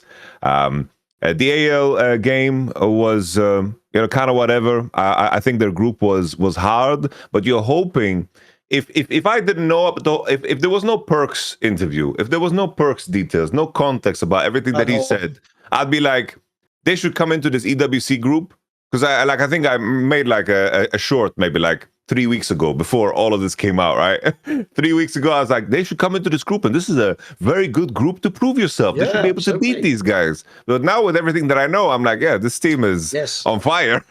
No, you look at that group, bro, and even though now we know Dplus was better, etc., mate, anyone's legends being a bit sauce. Dplus themselves, they were irrelevant in Road to MSI. Like, you could look, and if you really believe the G2 that beat Gen.G still exists, they win this group. 100%. You're definitely getting through. Yeah, I'm with you. With BO1s as well. Well, it's a media circus now, isn't it? You can't. Here's the thing: you can't ignore that drama. It's not just spicy. Yeah. It also feels like it's relevant too, doesn't it? Yeah. I was like, I'm excited to see the continuation. It's like, was the circumstance around, of course, Spring Split, were they lucky to win? Will now KC carry momentum? Because now suddenly with EWC, all the drama and how KC played and how they kind of came out of it, is there a world now where like a series that goes to 5, will KC finally be able to triumph over G2 in a summer split in the LEC? Like that is a kind of thing that I'm excited to see how it shapes up, because obviously the pressure is on G2. But then again, the big strength for them is like similar in that fashion of how I look at KC. It's like in terms of the ceiling of some of the guys, like what we saw from Broken Blade, what we saw from Labrov. To me, what they showed on an individual level is still very honest and true, regardless of what's going on with the team. Team issues are team issues. But your potential as a team and the ceiling you can reach is bound heavily by how good your individuals are. And I did feel like Broken Blade and Labrov at MSI broke through that ceiling. At EWC, less so. And obviously, in terms of how you do your team play, it's such an important detail now, because like even watching Chovy play now, there's a big chance that this guy is still the best mid laner by far. He's just so ridiculous in terms of how he plays. Yeah. Even in that 3rd place match against T1, it looked like he was the only player taking it serious. It was like he was the only player that was actually like almost flawless. Yes. Because I bring that up because even in a world where Chovy and Keen are performing super good, even a team like Gen.G can falter on team issues. So I'm just excited to see the development of G2. It's like how will they approach the summer split? Everything now I'm looking at them through just a very, very different lens in comparison to like 2 weeks ago. Also, we just released the Hot Take Point Made League of Legends one that I do with Key Reigns Avatar. And one of his points, because basically he's like a hater of Fearless, is he actually agrees with me that one of the problems you have in Fearless is it's fun for novelty and for like thrill for the games, but we've lost a lot of mastery. And all of a sudden, you just can't have as many elite players anymore, bro, because think about it, right? You're only elite based on the champion you play. I'm sorry, that's how League of Legends works. So even though like Bin was elite, if Jax could be played 3 games, like I'm sorry, Bin probably isn't elite right now. Like if you look, so there actually aren't that many elite players. And in fact, one point Zabateam made, I actually agree with this, because you have to go so deep in your pool. Remember, you're not just playing 5 champions in a 5-game BO5 Fearless. You're also playing games where they pick your champion away, they ban your champion. So you might have to go like 10 champions deep by the time you're on game 5. And his point is, he actually thinks the reason some of these series go to game 5 is because at the end of the game, like, it's just like fucking a whole bunch of people playing comps and picks they've never played before, and then the ADCs kill each other. That was his joke. Like, the ADCs just kill everyone. Like, it's sort of true right now. I think ADC is such a mad powerful. Think about this tournament. It was about Smash. Yeah, it was Showmaker too, but Smash turning up is what allowed them to win this tournament. If you look at BLG, isn't part of their rise and fall Whether Viper can play them Bizarre Mage or he has to play normal ADC. Wasn't Caliste on KC the whole reason they made this epic run? Paze did his absolute best to get T1 in the final. He almost had them there. I actually think ADC low-key is the most like based role in the game right now. Like the game, for all ADC players in solo queue have spent 10 years going, my role is not the one that gets carried. You can be mega powerful as ADC now if your team is good, bro. Yeah, it's kind of like ADC is such a mixed bag now, because there's definitely games where it's like, oh, it's Ziggs versus Talia, they're just clearing waves. True. And then the next game it's like just the most brutal matchup, like range versus range support, Caitlyn versus this, like Kate Elise versus Mel Pike. Whoever makes a mistake, just their nexus explodes instantly. It's like it's such a mixed bag, because you know, it's not only like the details that you mentioned in terms of like picking and champs being gone. It's just that the moment the enemy picks a champion, already the mutation of the draft just changes completely. Like with Fearless, I wonder if somebody in our comments could do the math in terms of how many different mutations exist. Because I would be surprised if there was a single game 3 that had the same champs than any other game. Like post game 2, 3, 4, 5, the compositions and the opposition, there is almost no chance. Like mathematical. You know that thing where people, you'll know this because you know a little bit, right? You know, they say in chess, there's like, there's like millions and millions of permutation. Yeah, that's why even the greatest player can't really memorize every game and every possibility. That's actually why people use computer engines, because a computer engine can think 20 steps ahead. It can have an archive of every game ever played. And even then, by the way, it's possible to still have a move so unique that you can beat the chess engine. If people don't know that actually happened in that game Go, in game Go, it's a simpler game than chess, and it had been solved. And some top Korean guy, when he did his equivalent of Gary Kasparov against Deep Blue, because he was getting his ass beat by the computer, it just solved Go. He had to, the way he won one game was by doing that, Yamato. He basically found like a super unusual play you'd never make, that you almost like had to make a mistake first to win from, and that's the only way he beat it. Because I'm with you, I actually think if you go and look it up, I always say to people, and by the way, this is just BO3s. Game 5's a best of 5. Both teams, surely, even the winning team is playing a comp they might never have played, and probably against a comp they never played. I don't think that's even unreasonable. I'm with you. I'm pretty sure if you run the math on it, it'll be millions of permutations. 100%. And I do think that we do lose out on like that level of class and that level of display. It's like I do one where think it's like, though, hey, T1's got their pick comp, they're going to play off grubs. Like that shit from standard's gone, bro. We have no idea when a game 5 loads in. And that's why, you know, it's like people, you know, clown on us sometimes because Gen.G, you know, fell through. It's like the reason I still believe that era of Gen.G is still, to me, the most impressive League of Legends team ever, because they went in and out of styles so seamlessly. It's like they made it seem like playing League in Fearless. They made it seem so damn easy. Yes. Because look in a world now where Gen.G is not performing, and look at the world of League of Legends right now in terms of how chaotic it is, even at the highest end. It's like we have HLE, BOG, those are the 2 best teams, with Gen.G right behind them, and now Dplus won the whatever.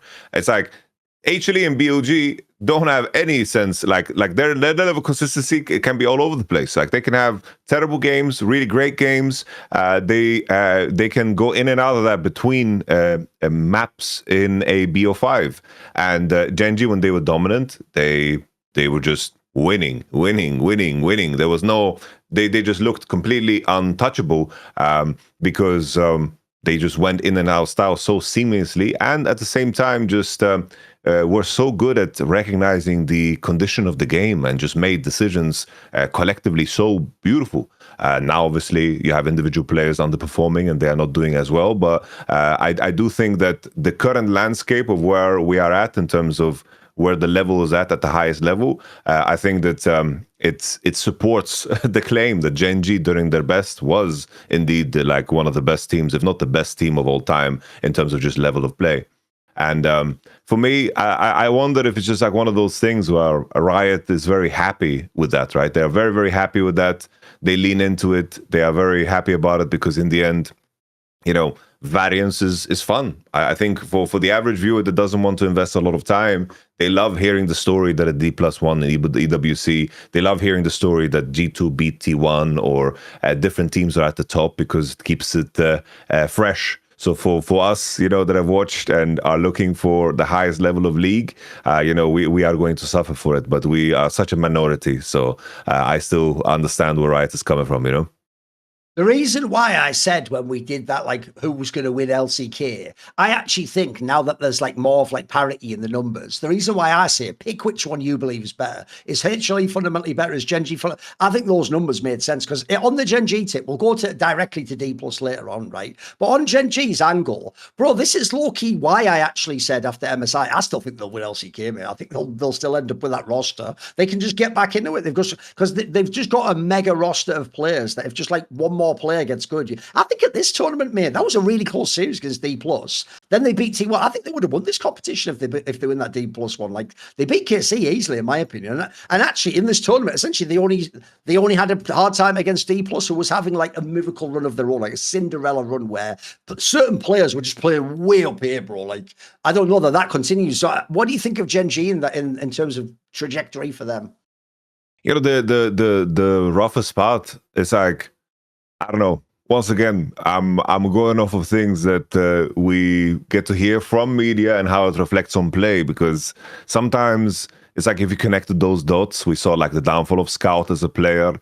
And now Ruler, I'm just looking at him. Maybe it's coincidence, but it's just in terms of dealing with the whole drama and where he landed as a player post that, it's like Ruler is not connecting to the games the same way. It's like he never came back from that drama, did he? Like that tax thing like killed Ruler's career or something, bro. It's like he doesn't seem to be as sharp as he was. It's like Ruler to me is my GOAT ADC because of like the consistency he's had over his entire damn career. It's like even during those periods where Gen.G didn't have strong rosters, or when BDD couldn't rise to the challenge, like Ruler was always like minimum top 3 ADC always. And now he's making mistakes that sure, there were moments where he had like a period maybe last year ahead of MSI where he was weaker, but then he came to MSI and he just landed and appeared and he was just there and just played at an extremely, extremely high level.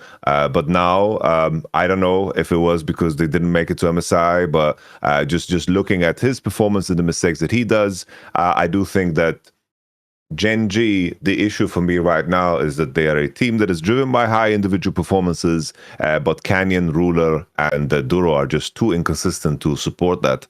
And they enter into so many games where basically, it's like they're always going to be a top team just because of how good Chovy and Keen are. Like, they are unbelievably good.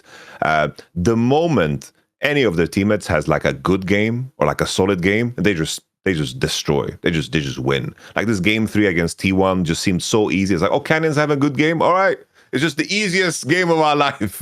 And the distance too. It's like these players have so much credibility. Ruler and Canyon, but Canyon now has had a longer period of being like a weaker player. It's just still they carry such a level of pedigree that I don't want to count them out because at the same time, as much as the fearless meta is kind of pushes you in different directions, the overall core gameplay loop forces you with jungle and support to put a lot of emphasis on connecting together and playing through mid.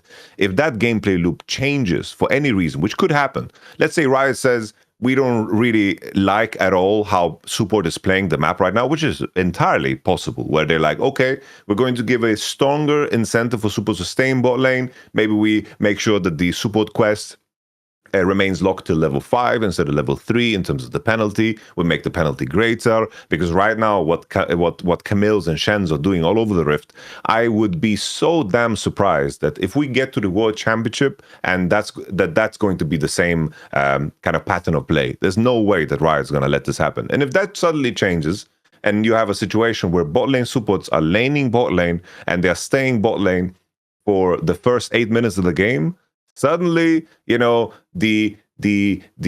kind of the meta inside of the game shifts, and suddenly maybe a team like HLE would be worse off, and maybe T1 will rise up because they like laning through bot lane, and Gen.G would be very, very happy with a change like that. So I'm wondering if patches will actually save them too, because as much as T1 and Gen.G require saving, on the other side, HLE is a team that I still view as a very patch fragile team. Definitely. Because the moment Kanavi needs to change or play differently, this is where I worry about this team the most. No, absolutely. Like, the craziest thing is, whoever thought we'd ever be saying this line out loud, that like when they're on a top team, a super team, you have to worry that Canyon and Ruler aren't going to be good enough. Like, what fucking alternate universe is this? Like, that doesn't even feel possible, does it? But that's also, by the way, why I don't write them off, though, Yamato. First of all, there will be meta switches. It's League of Legends, like so much time before Worlds. And then also, a bit like I said last year with Bin, mate, these people can come back to form as well. They're all-time great players. They're not just some guy that was good for... Like, here's the problem. Diable, if people don't know, was like the Caliste of the LEC, LCK. He had like a good sort of like on his way up last year. Then he had a really hard peak early, but then he's already fallen off and he's already gone back to just being like he's just a good player again. You know, he hasn't had the years and years and years that Canyon and Ruler had, and different teams and different metas and worlds and LCK. They've just got so much in the tank that, like, mate, it's not even. But if I just get one of those guys back, you know what? Like, the obvious one would be Ruler, because he is the fucking ADC, mate. We do have Keen here to do the Zeus and half the time be the weak side if you need to for the carry game. But at the same time, if Canyon ever comes back, Jungler's also really powerful right now. They're running the game the first 10 minutes. If the real Canyon ever shows up, I'm sorry, it's like some Slim Shady shit. The real Canyon has almost never been in this Gen.G, bro. Even think about how many times, even when he first joined, he was playing like fucking Skada or something. Like, bro, give me the Lee Sin real Canyon. I want, you know, I'm doing that fucking X-Men first class meme now, aren't I said the real Mystique or whatever, you know, the one where Fassbender, that meme where you go, I want the guy who actually does the mind-blowing players, actually the kind of players that fucking Order was making. That's the kind of players that Canyon's capable of. And if he ever turns up and does that again, Gen.G can be number one again, mate. Because as you say, much actually like last year Knight did in BLG, bro, Chovy is doing his best to fucking plug leaks in the ship. He's fucking commanding, stay to this way. He's swashbuckling 15 guys who are coming over. He's firing a cannon himself. He can't do it all himself, bro. Someone else has to help. Remember, it's even worse on paper. This looks so bad for Chovy because it's a super team. The problem is these motherfuckers are running super on paper. In the actual game, he's just going like, "What? How am I getting inted on a super team, bro? What is this? Like, this isn't KT roster. What are we doing?" So, no, I think it's great. I'd still have a quiet, like I said, quiet confidence Gen.G can get their shit back together. Right, I'll tell you what, though, Yamato. I also have suffered from similar problems to you, my friend. I've had times where I just come, I'm hungry, you feel that growl, you feel that, better go to the kitchen now. You go in there, and you know what? I didn't go to the supermarket yesterday. I didn't get, and you know what? Even worse, I know I shouldn't get like a takeaway or something. I shouldn't just eat some slop out of a fucking, you know, in Netherlands, we have those things where it's like, it's a bit like those sandwich shops in America where it's already prepared for you in like the wall and you pay the thing and you get the thing out. You know, they have all fried stuff there. Listen, that's good for on the move. It's not real food. Like, the nutritional value of that is really fucking bad, bro. So what you have to realize, and I had to learn this myself recently, is the real secret isn't in that moment. You have to then go and buy that you have to prepare in advance. If you prepare in advance, it's called a contingency plan. Then when that moment arrives, you have an option. You already have something, you pull it out.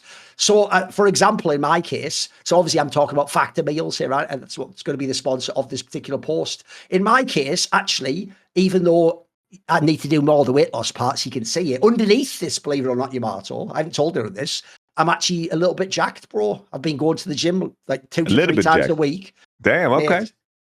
All right, you know what? I'll give you one little cheeky brag. All right, you know the leg press? The one where you're backwards at that and you're in like a 45-degree angle. On the leg press, I do, let me think what it would be. I do like 250 kilograms. Okay. All the way down, bro. Okay. I don't go halfway. The grass. I do the thing where you tip the seat all the way back because I have long legs. And I go, but this way, all you need to know is this. I used to years ago occasionally go with friends to a yoga session they would go to. And I could never open the hips, you know. Man, I can do the thing now where I can do the full squat all the way. I've just started doing squats as well as a result. I can do that completely now. So, yeah, I've been going hard. But my problem is if you're going to do that, since I personally eat a keto diet, I have to be really careful that I get as much protein as I can. And then obviously, because I eat low carb, I have to also be careful elsewhere. Like I can't just have all fries and stuff. I need to make like the right veggies that got the right nutrient, because if you don't know, otherwise I'd have to supplement all those extra things as well. So I need like the broccoli and then the other one, the carrots and all that for the estrogen. So anyway, the point is, actually, I need something like Factor, because they actually have their own set menus as profiles as well. Amongst all the menus and all the options they have things like they have a Factor Muscle Pro collection. They have some that have more protein. If you eat low carb or keto like me, they have things designed for you. They have ones that are special for weight loss,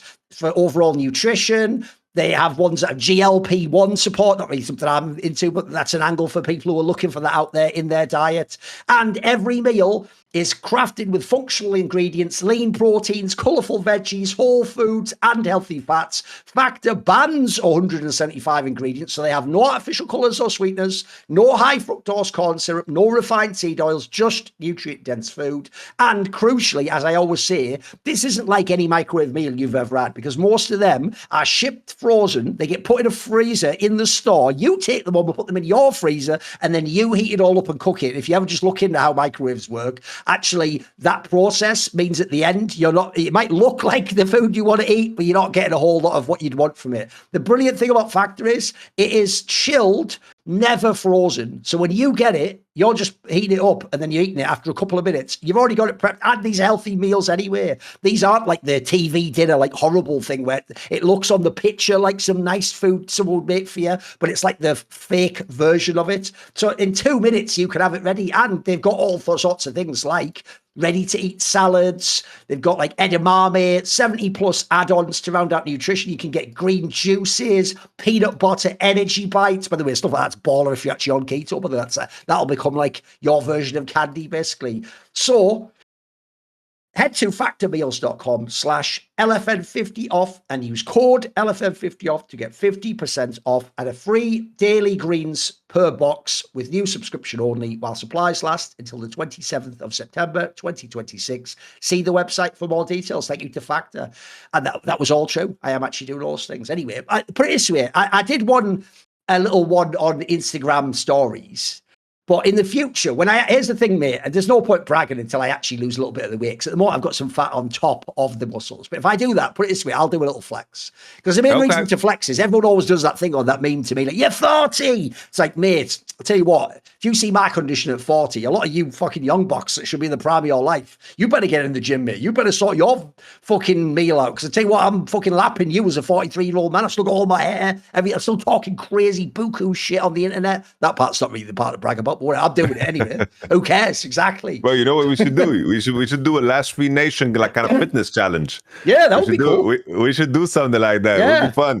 Yeah, like I don't know if you've seen back in the old days, they did like Sober October type of thing where they competed against each other. Joe Rogan and his homies in the past. Yeah, you know, maybe there's a way for us to measure. I know what we could do. We could just do it like a safe version. Obviously, we'd never do dangerous. We could just do like a weight loss challenge. Like a month, if we all want to get to a target weight, we could do it. We don't have to start at the same place, by the way. We could scale it. It could be like golf where you set the handicap. You know, we could do something like that for fun. Because I know what you mean. The reason why that one's fun is not only do you compete and banter, but you also want to do it like the Sober October. It's something you want to do as well. You actually want to accomplish that goal, so it's a way to hold yourself to it. I know what you mean. Maybe we'll think about that. That would be a fun angle. Because I know it's also so much easier when you compete with your homies. Yeah, you know, it's like sometimes I manufacture competition in my mind.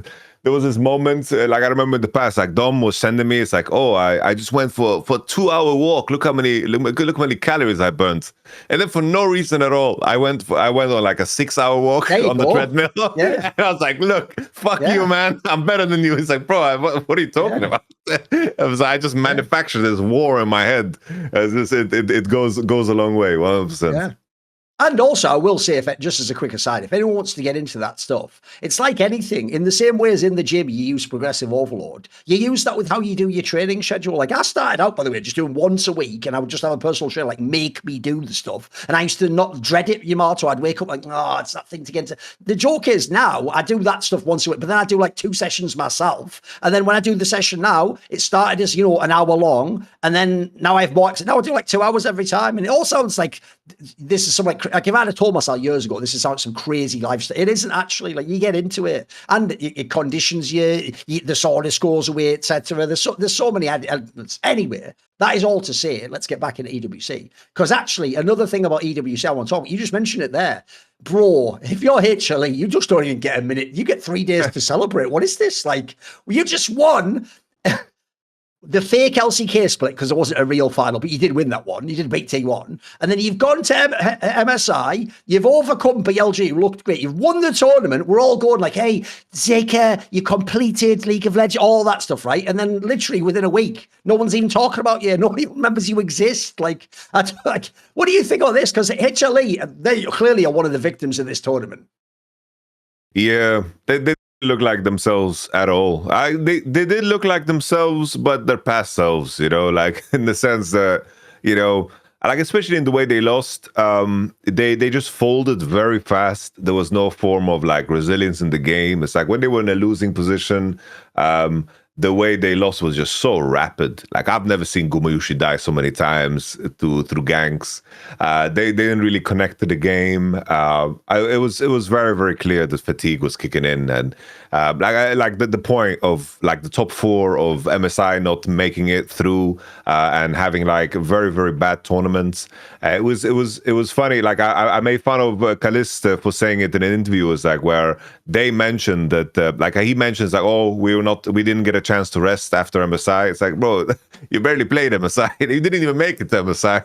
You didn't make it through play-ins. Like those 2 weeks are such a big difference maker. It is sad because the logistical nightmare that this whole EWC thing is, I don't even know how they piece it together, because the fact that they managed to have so many tournaments running of so many different games all at the same time, just to do it over a very, very tight window. Like basically it's like 1 month of competition, all esports, they have to kind of align with them, whether it's Valorant or CS and all these other titles that I couldn't care about, like these mobile bang bang or whatever. Logistically, that just seems like such an impossibility that I don't know how you kind of create a scenario where EWC, if it just was 1 week later, it would have so much more legitimacy. If it was 1 week later, and then instead of BO1s, you would have best of 3s, and then maybe BO5s throughout the entire, of course, quarters to finals, just the playoffs. Then all of a sudden, this tournament would have so much more legitimacy because they're doing so many things right at the same time.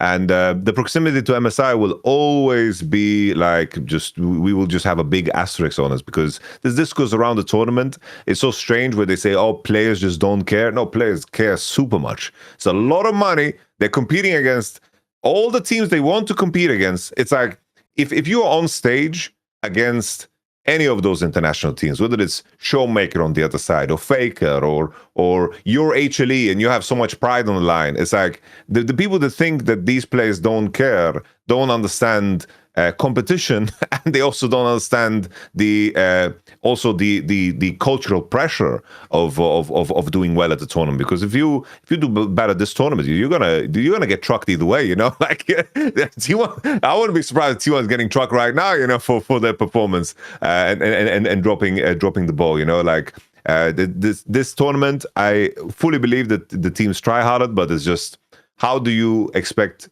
HLE and BLG to have like good performances here? It's such a challenge where you fly in, do interviews, all those beautiful videos that you see for 20 seconds before the game starts, bro, that takes hours and hours and hours to shoot. That's like, you're not practicing on that day, and then boom, into your hotel, you have to play the next day and hope. It's a very, very tricky thing to navigate. So I hope EWC in the future, maybe just 1 week, just 1 week distance would be super nice. It would be a big difference.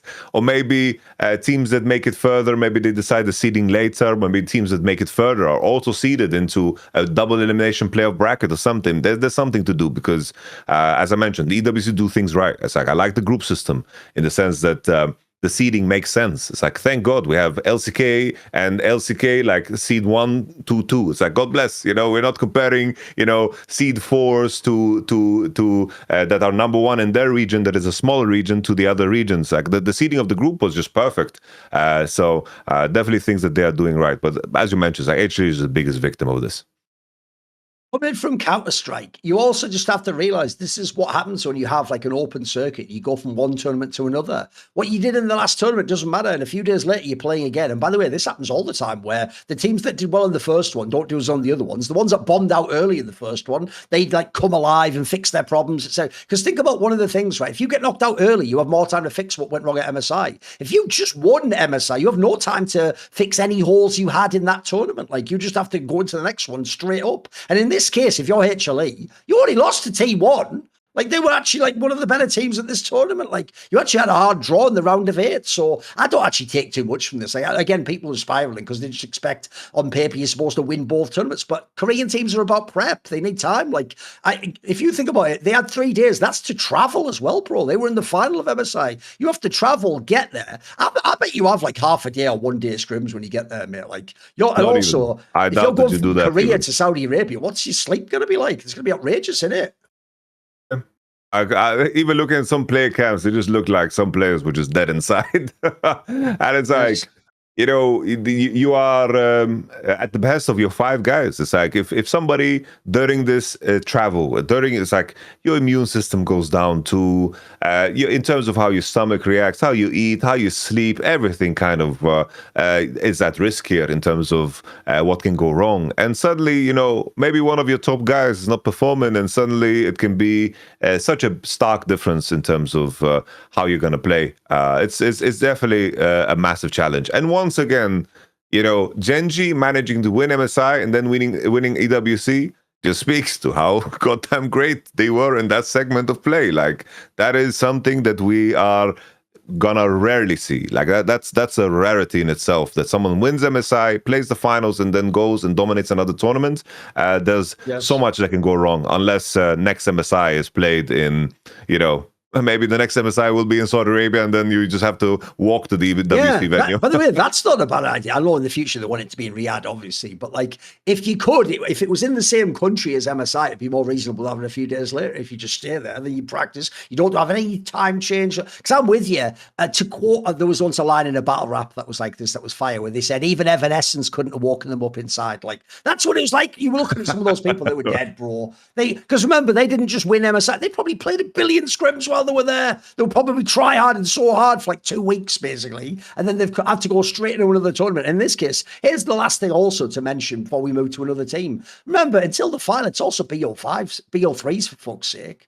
BO3 is randy as fuck, mate. Like, I know it's exciting in the BO5s. Like, that also gives you some insurance, though. I mean, if you go and look at MSI, how many series would actually the team that would have lost if it was only a 3-game series? There's quite a few of them. So I think people take for granted as well. It was BO3. So that has to count for both sides of the teams that did the run. It's why when we get to Dplus in a second, I'm not as crazy hyped, even though I thought it was a dope-ass run. Let's do it, though. Let's do the Dplus angle, shall we? So if you look now at who they played, Yamato, right, they beat... they lost to anyone's legend to start the tournament, which is hilarious because it shows even in their mega win, they lose to a team that essentially is internationally irrelevant right now. That's like losing the top esports. They lost to anyone's legend. Then they beat G2, who's just beaten T1 at MSI. Supposed to be a good team. Remember, it's not supposed to be a fluke, guys. You all said Perks was a hater. It's not a fluke. Then in the bracket, their bracket run is mega, bro. They beat BLG, the best team in the world as far as I'm concerned. They beat Gen.G, I thought the best Korean team potentially. And then, lucky for them, they didn't have to play T1 in the fight. They just played KC in the fight. If anything, KC was sort of like the desserts after all that. Like, what a fucking epic run.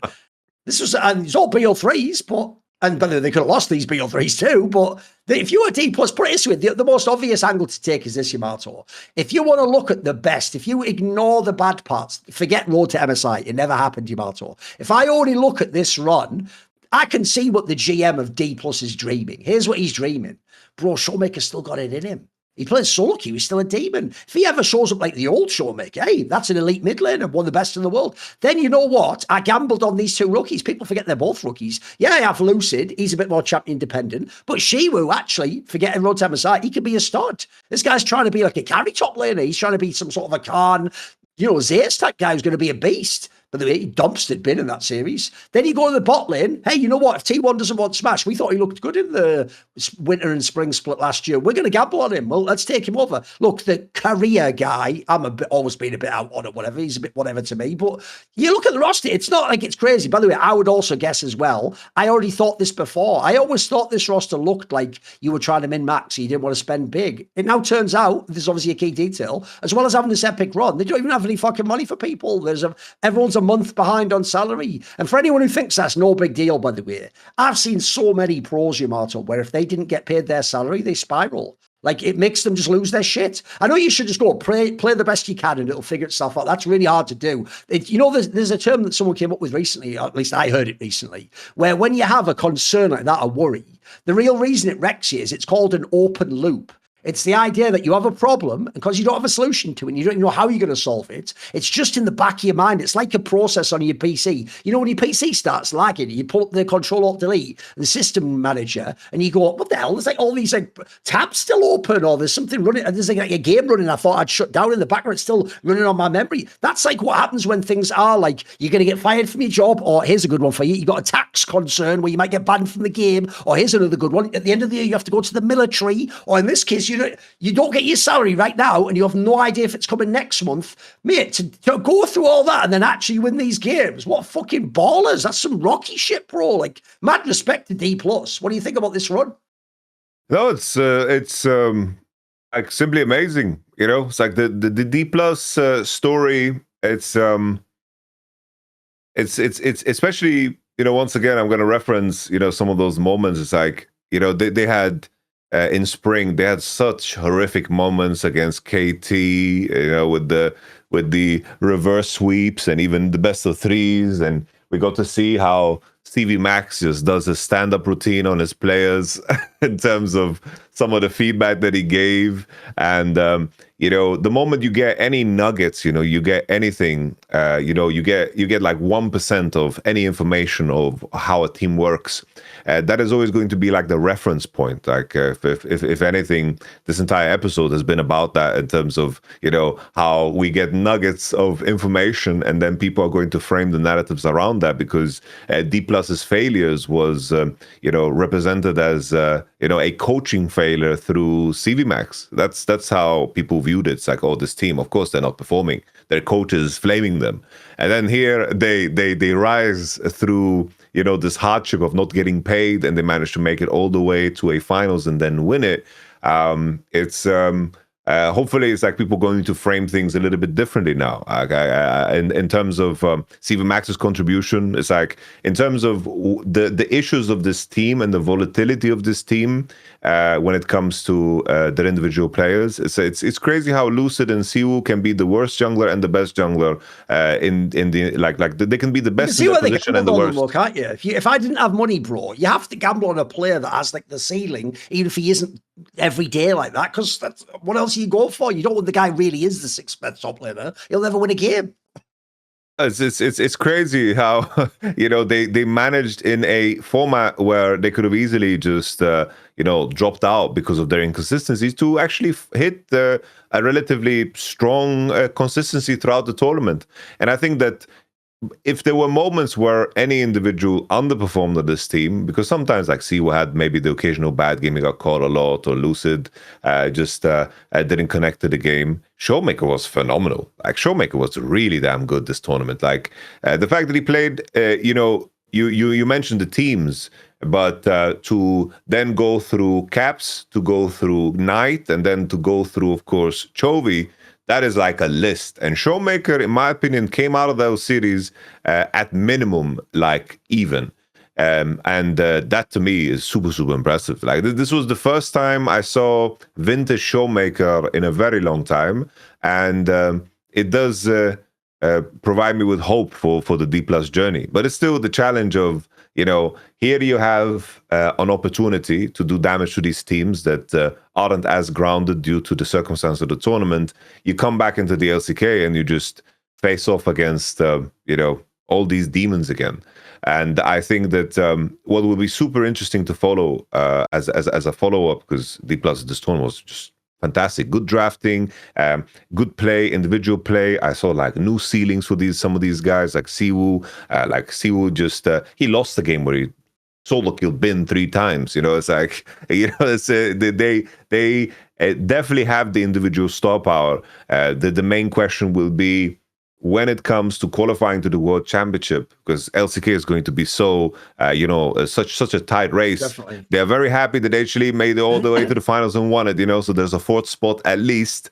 But in the context of the competition, like it's going to be very, very tight. And I'm still looking at KT to be such a spoiler. That's the one people are forgetting, right? Even those 4 slots doesn't guarantee it if you're D+, because if KT's half decent, it's going to be interesting, mate. And even then, it's like Nongshim is another one of those teams where you look at that roster and suddenly they can become good. Definitely. So it's like it's LCK is going to be very, very tough. But looking at Dplus this tournament, very impressive to me. Showmaker was just the golden player for Dplus in this entire run. Put it this way, if people know those Hoopu ratings, first of all, they are done by Chinese fans, remember? Like, people, you have to realize it's not done by like a panel of experts. Bro, even then, they normally only ever give you like, credit. They gave Showmaker a 10.0. That's the highest. They gave him a perfect score. This isn't the NBA Slam Dunk competition where everything gets a 10, by the way. I've almost never seen that, mate, because especially late in the tournament, he had some Smurf games, bro. This was what he used to like. I've always thought, I actually said this on Shut Up and Scale recently, where we had a topic that was about who have the coolest names of pro players. I said, bro, even if you didn't know a style of play, Showmaker's already a dope name. And then also, it perfectly fit his style of play when he was at his peak. He was the guy who just did like some mad hands play, where, he'd cycle a whole spell rotation and dive in and out of fight, and like all the highlight shit that you love. Like, yes, one of the reasons why this guy, at one point in time, we thought he was going to be one of the GOATs. He was on that trajectory. So people have to remember, just like BDD, he's still in this team, bro. That guy's still in there somewhere. And if he ever comes alive like this, suddenly this team becomes a lot more interesting. And we've gone full circle when we talked about conversation about being top 10. Like if Showmaker is like your 5th best in the region, you're like, the conversation about mid lane is a whole different ball game. That's a very fair point, because that is what someone would have said in past years. If someone had said, and Western fan, well, I think Caps is a top 10 mid laner, people would have said, yeah, but what about people who don't go to the internationals sometimes, like Showmaker? They'd be like, you're just living off his name from years ago. No, bro, we just saw like this. They can still do this, bro. In fact, if anything, I watched them in this tournament. Yeah, true, they beat a lot of the big names here. But I just go and look like that G2 series and think, maybe we'd think about Showmaker differently if he played in LEC, mate. Maybe we'd think like he's the fucking 5th best mid laner in the world, and we'd go, he should be back in LCK. Like, we'd all be saying that shit again, wouldn't we? No, I'm with you. I still think, though, I have to temper the expectations way more for D+. Yeah. I also do know those players, Shiwu, and especially Luz, they can go right back down again, mate. They can be right back in the mid area of LCK, which is very competitive right now.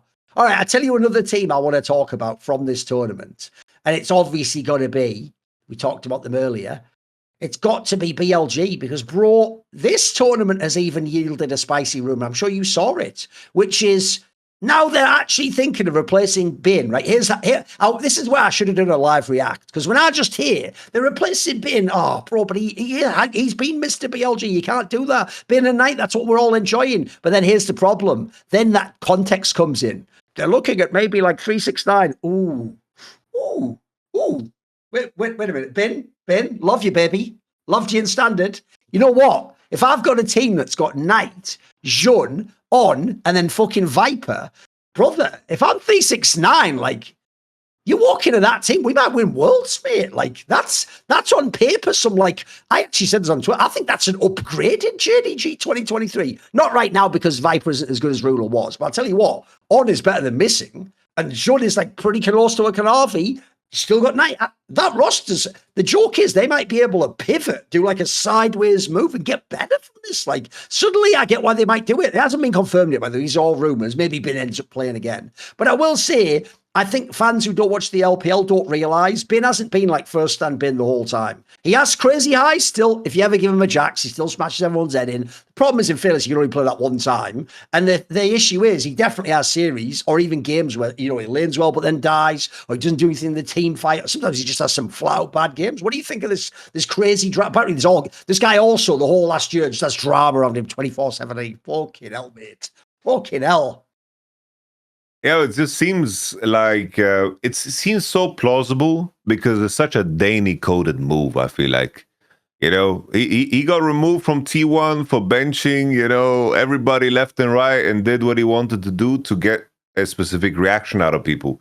And the inside stories we hear from Bin is always that he's such a big drama queen, whether it's packing his bags and leaving to his hometown and forcing Shun to go on a side quest, like a filler episode in some weird anime, where he like revisits, he sees Bin's high school or something, and he sees like the remnants of why Bin is the way he is and unlocks like another truth or something.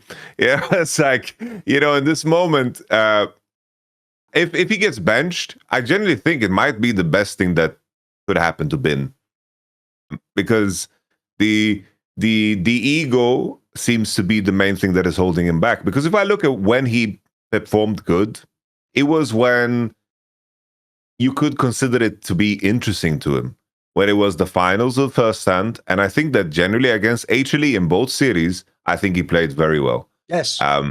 Yes. And beyond that, he was very quiet. And at this EWC, he was quite terrible. Like, he was a liability straight up. And maybe it's like one of those things where post MSI, you don't win MSI after doing all that work. It's like you kind of, there's a chance that you fall into yourself. It's like if you manage to get so close and still not make it, there's demons that are going to whisper in your ear that it's not possible. It's like, I did everything I could and we still couldn't make it over the finish line. Those moments are massive tipping points for either more motivation or a reason not to push. And if this is done for disciplinary reasons, and if they can get like a 369 and Toby Esports is just going to continue his way on, I do think it's one of those things where obviously everybody remembers Shun's return to BOG, but when he actually got benched for Wei, he was not performing well. He was very chaotic in his level of play, and a big problem for BOG against Gen.G in particular, which was the team to beat for them because they lost against them at MSI, was that they couldn't play slow-paced games at all when the game invited that, and they just had a jungler that wanted to pressure, dive at all costs. And there were many games, especially that series against Gen.G, where it's like, oh, well, they defended that play, and then what happens next? Oh, they outscale us and just beat us?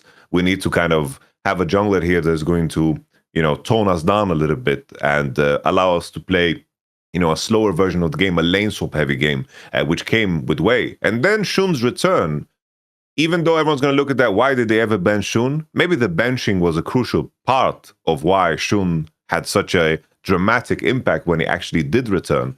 Yeah. And maybe this is one of those cases where maybe we see Bin not play, and then suddenly when he is put back in, maybe he will be more ready than ever. But you just hope it's not one of those situations where let's put in Duke because my top laner doesn't want to pick a specific champion, and it's like, oh shit, we are so much worse. Let's just put him back in. You just hope it doesn't turn into that. That's why 369 is exciting, because if you pick a top laner that is not good enough, your idea is not going to work. And also, you always made the example last year.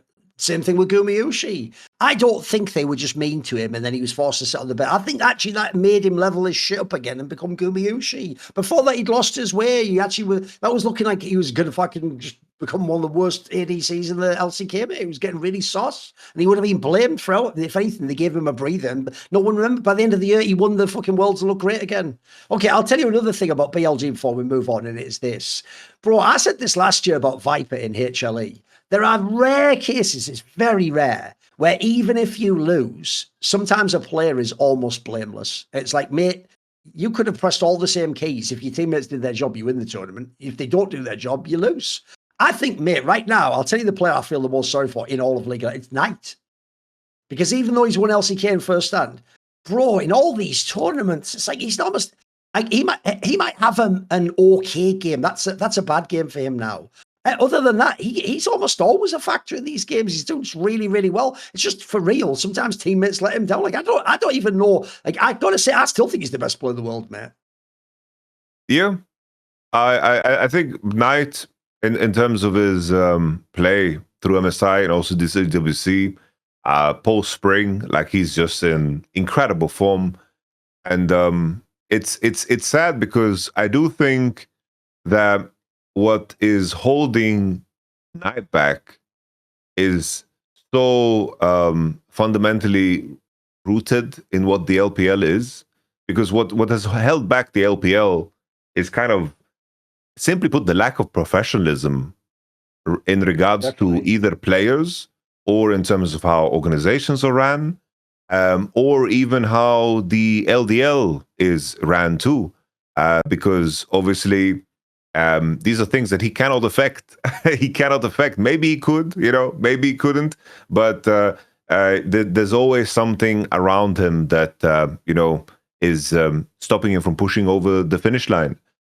It's crazy how the narrative is so different about Knight, and to some degree also Chovy in the same bracket, but more so for Knight because he was at the cusp of making it over the finish line, which to me is the biggest difference. It's like the amount of international finals now that BLG has lost, it's beginning to add up, and the narrative would be so different around the player if he just managed together with his team to go over, because one MSI win, one Worlds win, and then suddenly everything is so different. But a Knight deserves all the praise. What a great player. It's something that I wanted to mention to you. I don't know if you saw it, but someone made like a very, very first time, like it's sometimes Reddit posts, there's some Reddit posts that are like, wow, this is, someone actually took the time to read. I don't have it linked, but I will just explain the gist of it, where he basically explained that a very big crisis in the LPL is how the LDL has shrank more and more. And what he highlighted is that there is only 10 teams left, pretty much, in a comparison to its peak when there was 26. Oh wow! And nice. there's so much fewer teams, so much fewer players that the LPL, as always, we ring the kind of bells of doom. It's like one of those things where this BLG roster might be the last roster that could be competitive against the LCK, because if this roster breaks up, we are left with so many different organizations where GMing is poor and the treatment of rookies is poor, and at the same time, with laws in place in terms of how much the younger generation could play League, you are falling into a situation where you ask the questions like, what is the future of LPL? Like, this BLG roster is the one that needs to succeed. If it doesn't, I don't know really what can happen. And bringing back Shun this year is supposed to be, the last, I don't want to be cliche, but the last dance for these guys, because after that, if for some reason this team breaks apart and you can't build a roster as good as this one around Knight, Knight will then just be the victim of being in his region, because I could never see a world where the LCK would import him, even though that would be sick. No. Yeah, even though it would be cool, it just also feels like it'd be silly, wouldn't it? Like, that one doesn't make sense. The reason, if people don't get it, the reason why the only player they imported was Lazy Field from Vietnam is obviously for him it's worth the gamble. Even if they're speaking Korean, it's better than being in Vietnam. And in their case, they did it, if people don't know. He wasn't like, they also had a backup. They also did it for PR reasons, to get a little bit of a pop, because they weren't a top team, Unfortunately, I don't think there's any world, even if a fan hopes so, that any top LCK team signing Knight and then playing with fucking team, because you'd have to speak English at that point in time. I hope people get that. Like, it would be absurd to tell him to learn Korean. I don't think you could do it. It'd take at least a few years to get any chance whatsoever. So, no, and also, it's not a minor detail. I always bring this up when it comes to Knight. He is Chinese. Like, he's not one of those amazing LCK players. Like, by the way, Scouts had times where he was mega insane on that LNG roster, no matter how bad the team played. He was always like the rock. The idea a Chinese player is not only the best team player in the world, but even when his team loses, that is so rare. If anything, the Chinese players are the up and down randy ones that normally go to the international, either win you it or bomb the whole thing. So, yeah, I think actually people have to give him his respect. Okay, one other thing about EWC is this.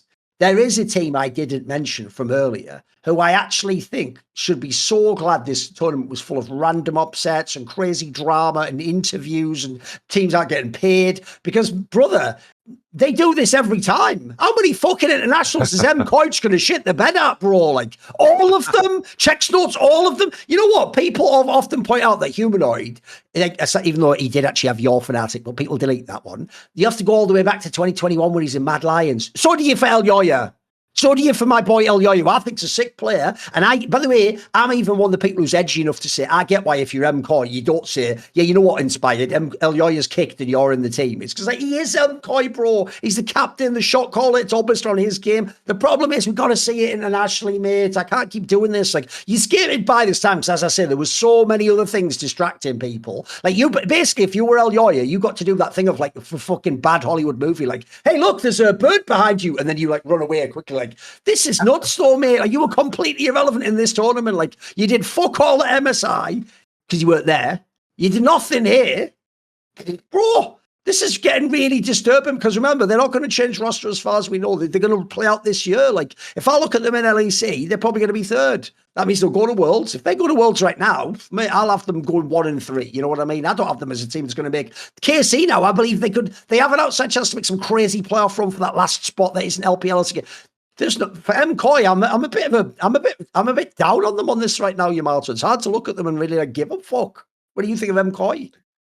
Yeah, I'm with you. Like the record against GAM, it's like GAM is what their arch nemesis now. I know, like, bro. What are we talking about? like how can GAM be the team that is your boogeyman? You know, everyone else, some people are sitting there, oh no, what if I have to face BLG? That's like G2. Oh no, fuck. What if the American teams? Oh, what if we have to play T1? El Yoya sat up all night, GAM, oh, GAM. Like, fuck, bro, what are you talking about? Oh, they're getting in your ass every time, I know. GAM. No, it's rough. You know, it's like one of those things where, you know, the roster has gone on for so long in terms of their flaws, because even the way they lost was pathetic. It's like they had the better draft, in my opinion. They had the snowballed early game, and they did the impossible, losing with a hex tech soul. It's just that this issue has been synonymous with MKoy since the inception of this roster, where they throw massive leads and that just doesn't seem to change. And in a world where, you know, there were segments where I had respect for, the coaching that they did, and, you know, some of the fact that they had the bravado to actually take an upset win against G2 where nobody else in the region actually could, regardless of how good of a position BDS and Fnatic was in. It's just that right now, this is so stagnant. You know, at this point, you know, if they make a change and suddenly they announce that Alfari is now the head coach of the team, and he does a candid interview about how the atmosphere was shit, you know, like, something needs to change. There needs to be a shock to the system, because it's just been too much of the same losses, too much of the same strengths. They have been too similar to past versions of themselves, where the only real change has been, wow, Jojapune is individually performing. And regardless of, your individual performances or what is held back from you, like, the team identity has always suffered from the same problems. And I just think that this team really needs a shock to the system. The fact that, for example, Mythy went to Team Heretics rather than MKoy picking up a Mythy. This is something that we talked about before when Mythy was, available. Especially the Spanish part, bro. He's even Spanish, you know what I mean? That's right there. It's right there. That could have been like a very big synergistic point, and maybe, you know, you would be able to give yourself the shock that you need, because now, as you said, it's like coming into the LEC. Like, I was talking about how KC and G2 is going to have a rematch in the finals, and maybe in summer now is the one where KC win. The reason that I'm so confident to talk about that is exactly because of how MCOY is. Exactly how Vitality is now bringing in Fiesta and removing Humanoid. GX also making massive roster changes. Everything around them is burning. There's only KC and G2 that gives us some form of, consistency, really. And MCOY the same. It's like they are consistently the same with the same problems. It's like, I am excited for MCOY's off-season because I do think that there's some names they can bring into top lane and AD. Maybe they can harvest some players from North America or something. But currently, what is there to be excited for? It's just nothing there really when it comes to the internationals, as you said. Because that leads me now to, I've got another poly market. So there's obviously one that now I think got way spicy with the perks thing, the KC run, MCOY being it's obviously who wins LEC Summer. Remember, in the past, that was a foregone conclusion. It's like the old gag, isn't it? Like, if people don't know, this actual joke that everyone's repeated a million times in all sports, I believe comes originally actually from Gary Lineker, the England player, where because of his era of football, the 80s and 90s, his quote was something like, football's a game where 22 men play against each other on a pitch and then Germany wins. That was like the joke or something. Because back then, Germany was the powerhouse. Even if they don't win, they're going to come second. They were always so insane internationally, and it was just automatic. G2 has that same feeling. They can fuck around in the first 2 weeks. They can even go 5 games with someone. They can even lose, as we've seen. They will still come along at the end and win LEC Summit, and then everyone will say the same thing. Wow, Caps wins all the time. Lol, Dylan Falco, GOAT, etc. That's not that. All of those prior assumptions are now up for grabs, gentlemen. Like, if you think about what has just changed, you could not have asked for a more drama-injected LEC Summer than we have now. So, as a result, if you go and look. So if you look at it right now, because of these results, it's gotten super spicy. So G2 is at 35%. That isn't even number 1. KC is now 36%. Obviously, this tournament has actually changed that for them. They're now taking a dip above. After that, by the way, it gets crazy. MCOY is only 12%. Everyone else is like nothing. Everyone else less than 3%. Right? Yamato, who wins LEC for you? Oh, damn. That's the big question, bro. Wait, it's a hard one, right? I think gun to my head, I have to go with G2, right? I have to. But I do think that, more so than ever, I think this might be the toughest one with all the context that we have. I believed in G2 in winter and spring also easily through and through. But now with all the context that we have, I do think that this one is the one that is going to be the closest. And that is talking from a position knowing that the finals went to 5 games and everything was remarkably close. And I do think that G2 still, they have showcased that they have a lot of strong individual performances, but a lot of hinges on the aftermath of the departure of Dylan Falco. We have more question marks around G2 than ever, because they were the hallmark of a team that sticks together and had a 2-year project outlined for how they want to, of course, do things and have a very, very strict core. And the core was never touched. It's like when it was Broken Blades, Caps, Dylan Falco, Rodrigo, and Roma. That was like the guys that have been there since 2022. And they've added pieces. Hansama came in later with Mickey, of course. Mickey's out. Django changed. Yike, Yanko's out, and so forth. But that core has remained the same. And the removal of Dylan Falco, I'm intrigued to see how that's going to look like. For example, a player like Broken Blade, how different will he be? He has worked with Dylan Falco now for 5 years straight. Will he be missing something? Caps as well. He's been working with him for a very long time. I am really intrigued to see how that lands. And as much as I love Perks as, in terms of how he is as a player, right? And what he, of course, has contributed to G2 and his kind of vision for how a team needs to move forward and how he kind of carried the torch of course, Mythy Macro into, the middle age into, of course, the current age of LEC, gameplay. I do think that it carries risk, but if someone's going to be able to bring them to new heights in terms of their potential, I can see Perks as that, but the risks are clearly there.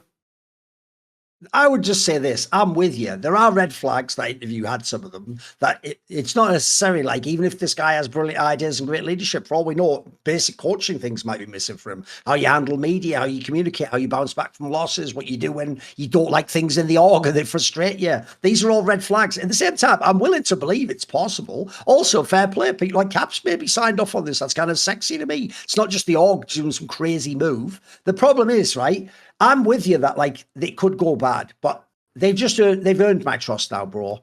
I have to see them lose before I believe they will. So I will just say this. On this particular market, I think the value is crazy to just take G2. You'll never get G2 this low again when they are still the exact same roster that is capable of winning, has players that, at least in LEC, can all be among the best and the best. Remember, even Labrov's having a mega year. People forget that because other people have had some dodgy results elsewhere. Like, for example, if Broken Bread had in that series against Lion, people like Labrov will be getting celebrated right now. Like, actually, finally, he has completely overcome was it a mistake to kick it Mickey X thing now? No one does that. That conversation doesn't exist anymore. No one's having that one now. We're all fine with Labrov. Like, no one's even doing that. Maybe G2 should have gotten Busio. No one does that now. Because I tell you what, Busio himself up and down, mate. He also has to prove some things to me. So I'm with you. I would still take G2 to win it. I still think it just makes the most sense, the most logical one. Right. I actually think now what's interesting is there's a detail that people have maybe missed after this tournament, which is because of ENC, which is that Esports Nations Cup, which is basically like the World Cup style format, nations in league play against the one you all said you wanted. Well, because they're putting that in the off season, they've actually had to take Kesper Cup, which obviously is in the off season before LCK starts for the following year, and they've just brought it all the way forward. You're going to think, to when, Thorin? Now, it begins today. As I am filming on Monday, it has already begun. Now, obviously, they've made accommodations for people who are in Saudi Arabia. They don't fucking play on that particular day, do they? Like, so what? But so if you don't know, they've scheduled it purposely so they get to play. You ready for this? Tomorrow. What? What? What? We just said EWC's bad. You had 3 days for that one. If you're Dplus, are you back home? Yeah, could really do with a nap. Yeah, after your Kesper Cup game, mate. What are you talking about? Why? What? They have to play. Mate, this is nuts. Look, I'm all for more tournaments, you know. Yeah, bring them on. Let's have some fucking fun. Let's watch. You know what? We were all complaining. There's not enough splits in LCK. We need more chances. Bro, this is insane. You start a day after EWC. Like, I can't even believe what, like, imagine being like HLE and T1 players, mate. Like, you're just playing back to back to back to back to back to back to back. Mate, it's just going to be all the way till the end. God forbid you're in the ANC roster. You're never going to get a break this year. It's mental, isn't it? When do you ever get to sleep? What do you think of this tournament being scheduled like this, mate? And I didn't even see anyone talking about it. I looked myself and I saw some news. Like, wait a minute, that date can't be 20th of July. What year? 2026. That's today. It's mental, man. You know, when you linked it, I was surprised. I had no idea. I had no idea. And then, like, I dig a little deeper. And the thing is, it's like Kesper Cup. They're going to play it Monday, Tuesday over the span of the next 4 weeks. It's like... Wednesdays, when did we play LCK? I know it's been like, what day do we get off? We have to sleep, boys. We have to sleep, for fuck's sake. And when are we scrimming? When are we scrimming games? Oh, my. It's like, it's a tournament that spans for 5 weeks. The finals is going to be 18th of August on a Tuesday. So every Monday, Tuesday, there were like... this tournament runs on Disney+. So I don't know who the hell is gonna watch that on Disney+. I know. I don't know who made this business deal. I know. What did you surf around? Oh, shall I watch Mandalorian? Whatever it's. Oh, Kesper Cup, my favourite. Let me tune in. Nongshim versus KRX. Shut up. No one's watching it, you idiot. No one's watching it. Oh, man.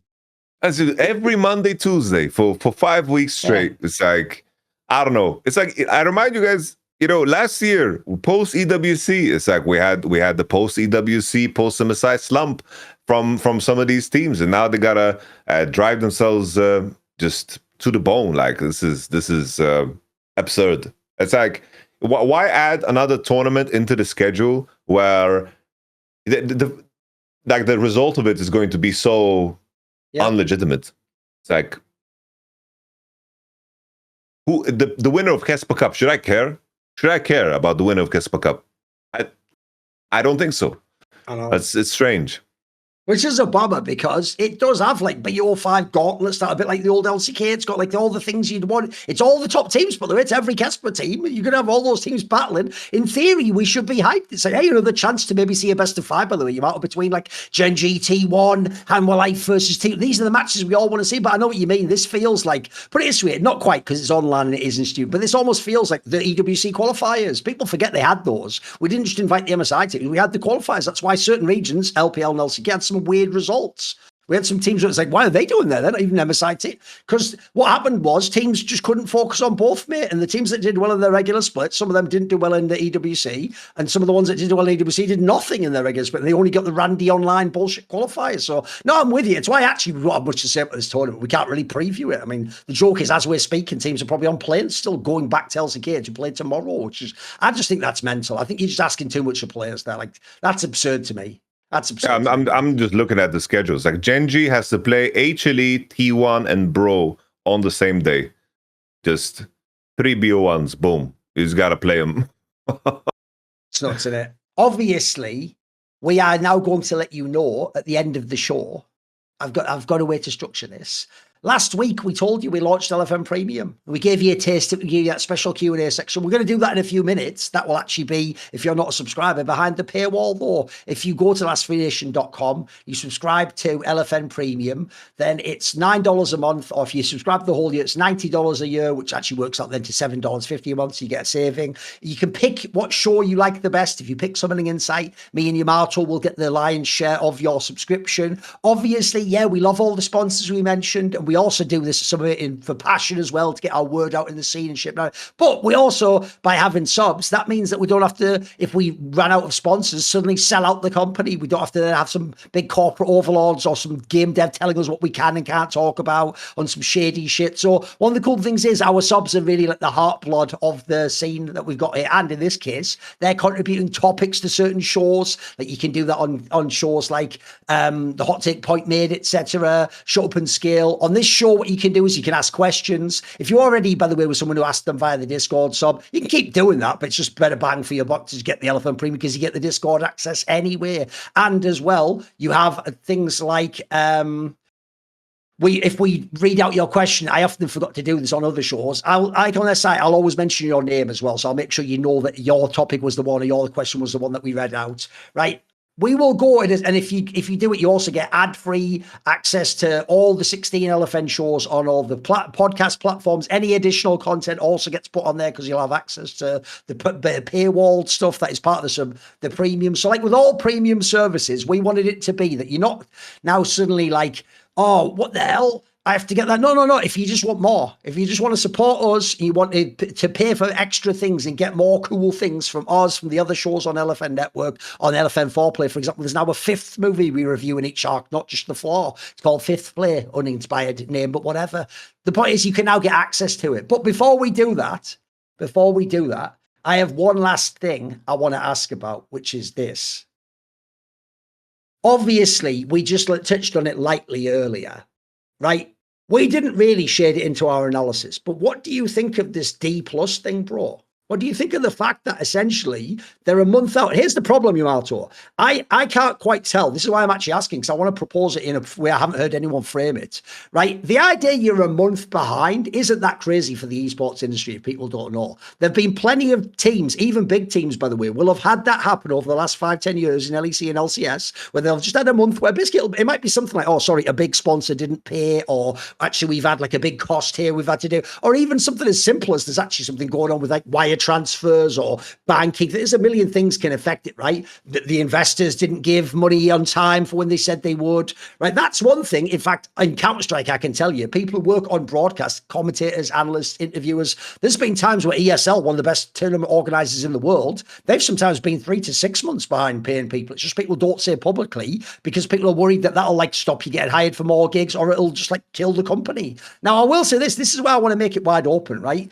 1 month of no salary, I said earlier, it can be affecting mind though, but I also can't tell if what they're doing is being really Korean here. What they're trying to do is be like really responsible and show that like, oh, we understand we're behind and it's our fault and we want to tell the world that we're a month behind and we're going to try and fix it. I can't tell if it's that or if it's actually the real alarm bells of like, we're a month behind and the reason we're announcing it now, bro, is like maybe we're going to be even more, maybe this is going to be like gradually the end of Dplus. Maybe this is the last year where this is the roster we have, this is the team. Maybe even the team that's to consider leaving LCK.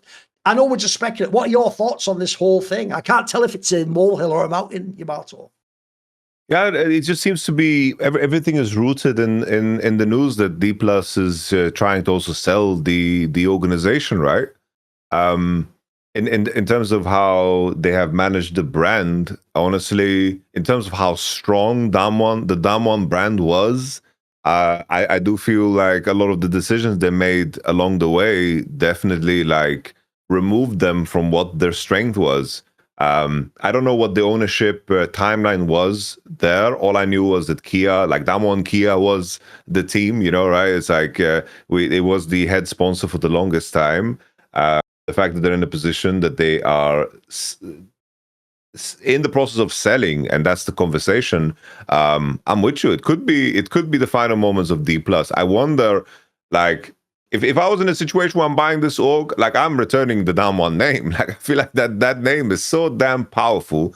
Yeah. People call Dplus Damwon to this day, and I do think there is an opportunity in that. And I just, you know, in this whole process of like them winning EWC, I just hope that the money actually goes to the players. Definitely. Because that to me is my concern. Because like I see as the party that is not paying the players as the bad guy here, while the community narrative is around Dplus. Like, oh, finally they have the money to pay the players. Like, no.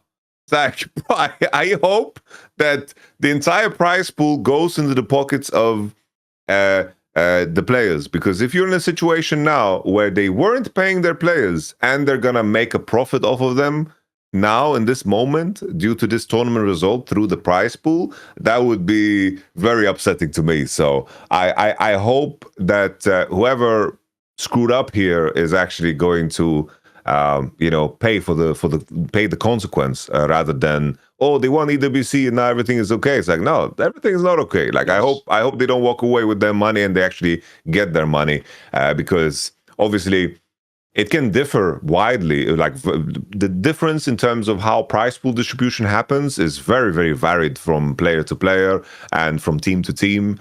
So I hope the Dplus players are not in a position where, oh, we signed these rookies and then in their contract, you know, if there's anything that is predatory about, like we talked about how in the LDL, it's like there is the whole the gambling corruption angle that can happen. If there is any form of like pressure or abuse of power that can happen that we've seen a couple of times coming out of Korea, is when you have rookies signing contracts. I remember the story of how basically Griffin tried to sell Kanavi in a way that he would be signed for 7 years to I believe Gen.G at the time, which is just like, what the hell are we talking about? 7 years, like his whole life, you know. It's like it's as they're putting him on a ship and he has to you know that was the famous thing. If people don't know, when Irish people used to actually be sent as a punishment from Ireland to America, the New World, and they would become what was called an indentured servitude. It was a 7-year span. They used to be given as like a prison sentence to work on like a fucking. That's what it feels like, isn't it? It's like, hey, good news, Kanavi, we got your team. All right, cool. For 7 years, you're in Gen.G. Like what? Like the 7-year contract? Like that's your whole career, mate. What are you talking about?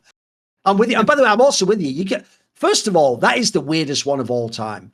The most famous example of it, obviously, of a title sponsor is Team Liquid, isn't it? They've pushed, because they also do it in their marketing. Thank you, Honda, Team Liquid Alien, where they go hard with that angle, right? Because it's a good angle to like have the title sponsor. They'll pay. If you don't know, the title sponsor pays way more than any other sponsor in your org. The problem is, I'm with you. Damwon fucked up the branding, bro. You had the best team in the world champions, and no one calls you Damwon anymore. But that's your team's name. DK and Dplus.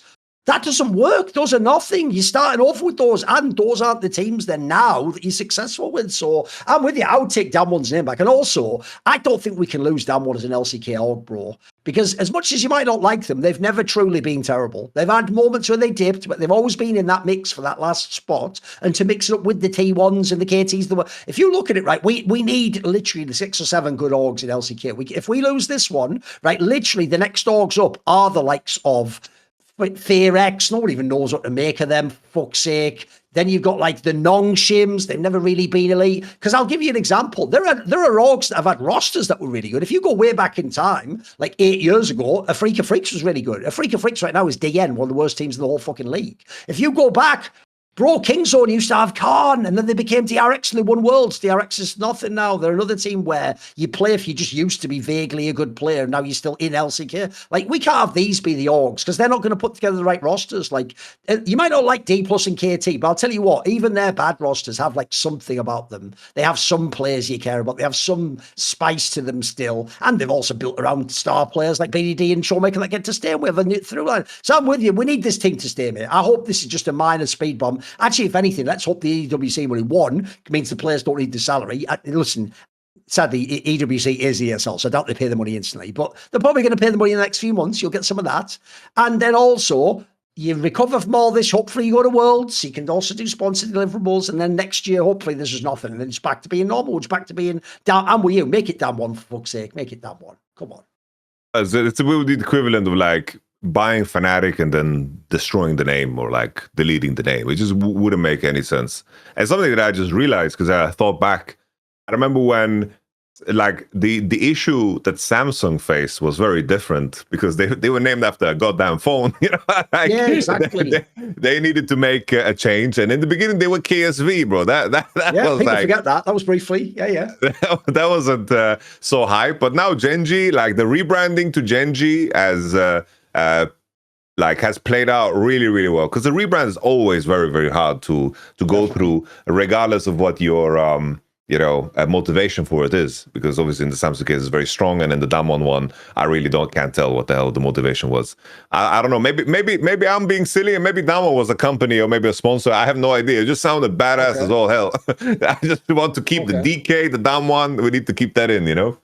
So here's the thing. If you want to see our Q&A section we're going to have, obviously go and sign up to LFM Premium. If you do, pick Summoning Insight, and me and Yamato very much appreciate it because you'll also get all the perks and enjoy them. And we'll see you in the Q&A and for next week of Summoning Insight.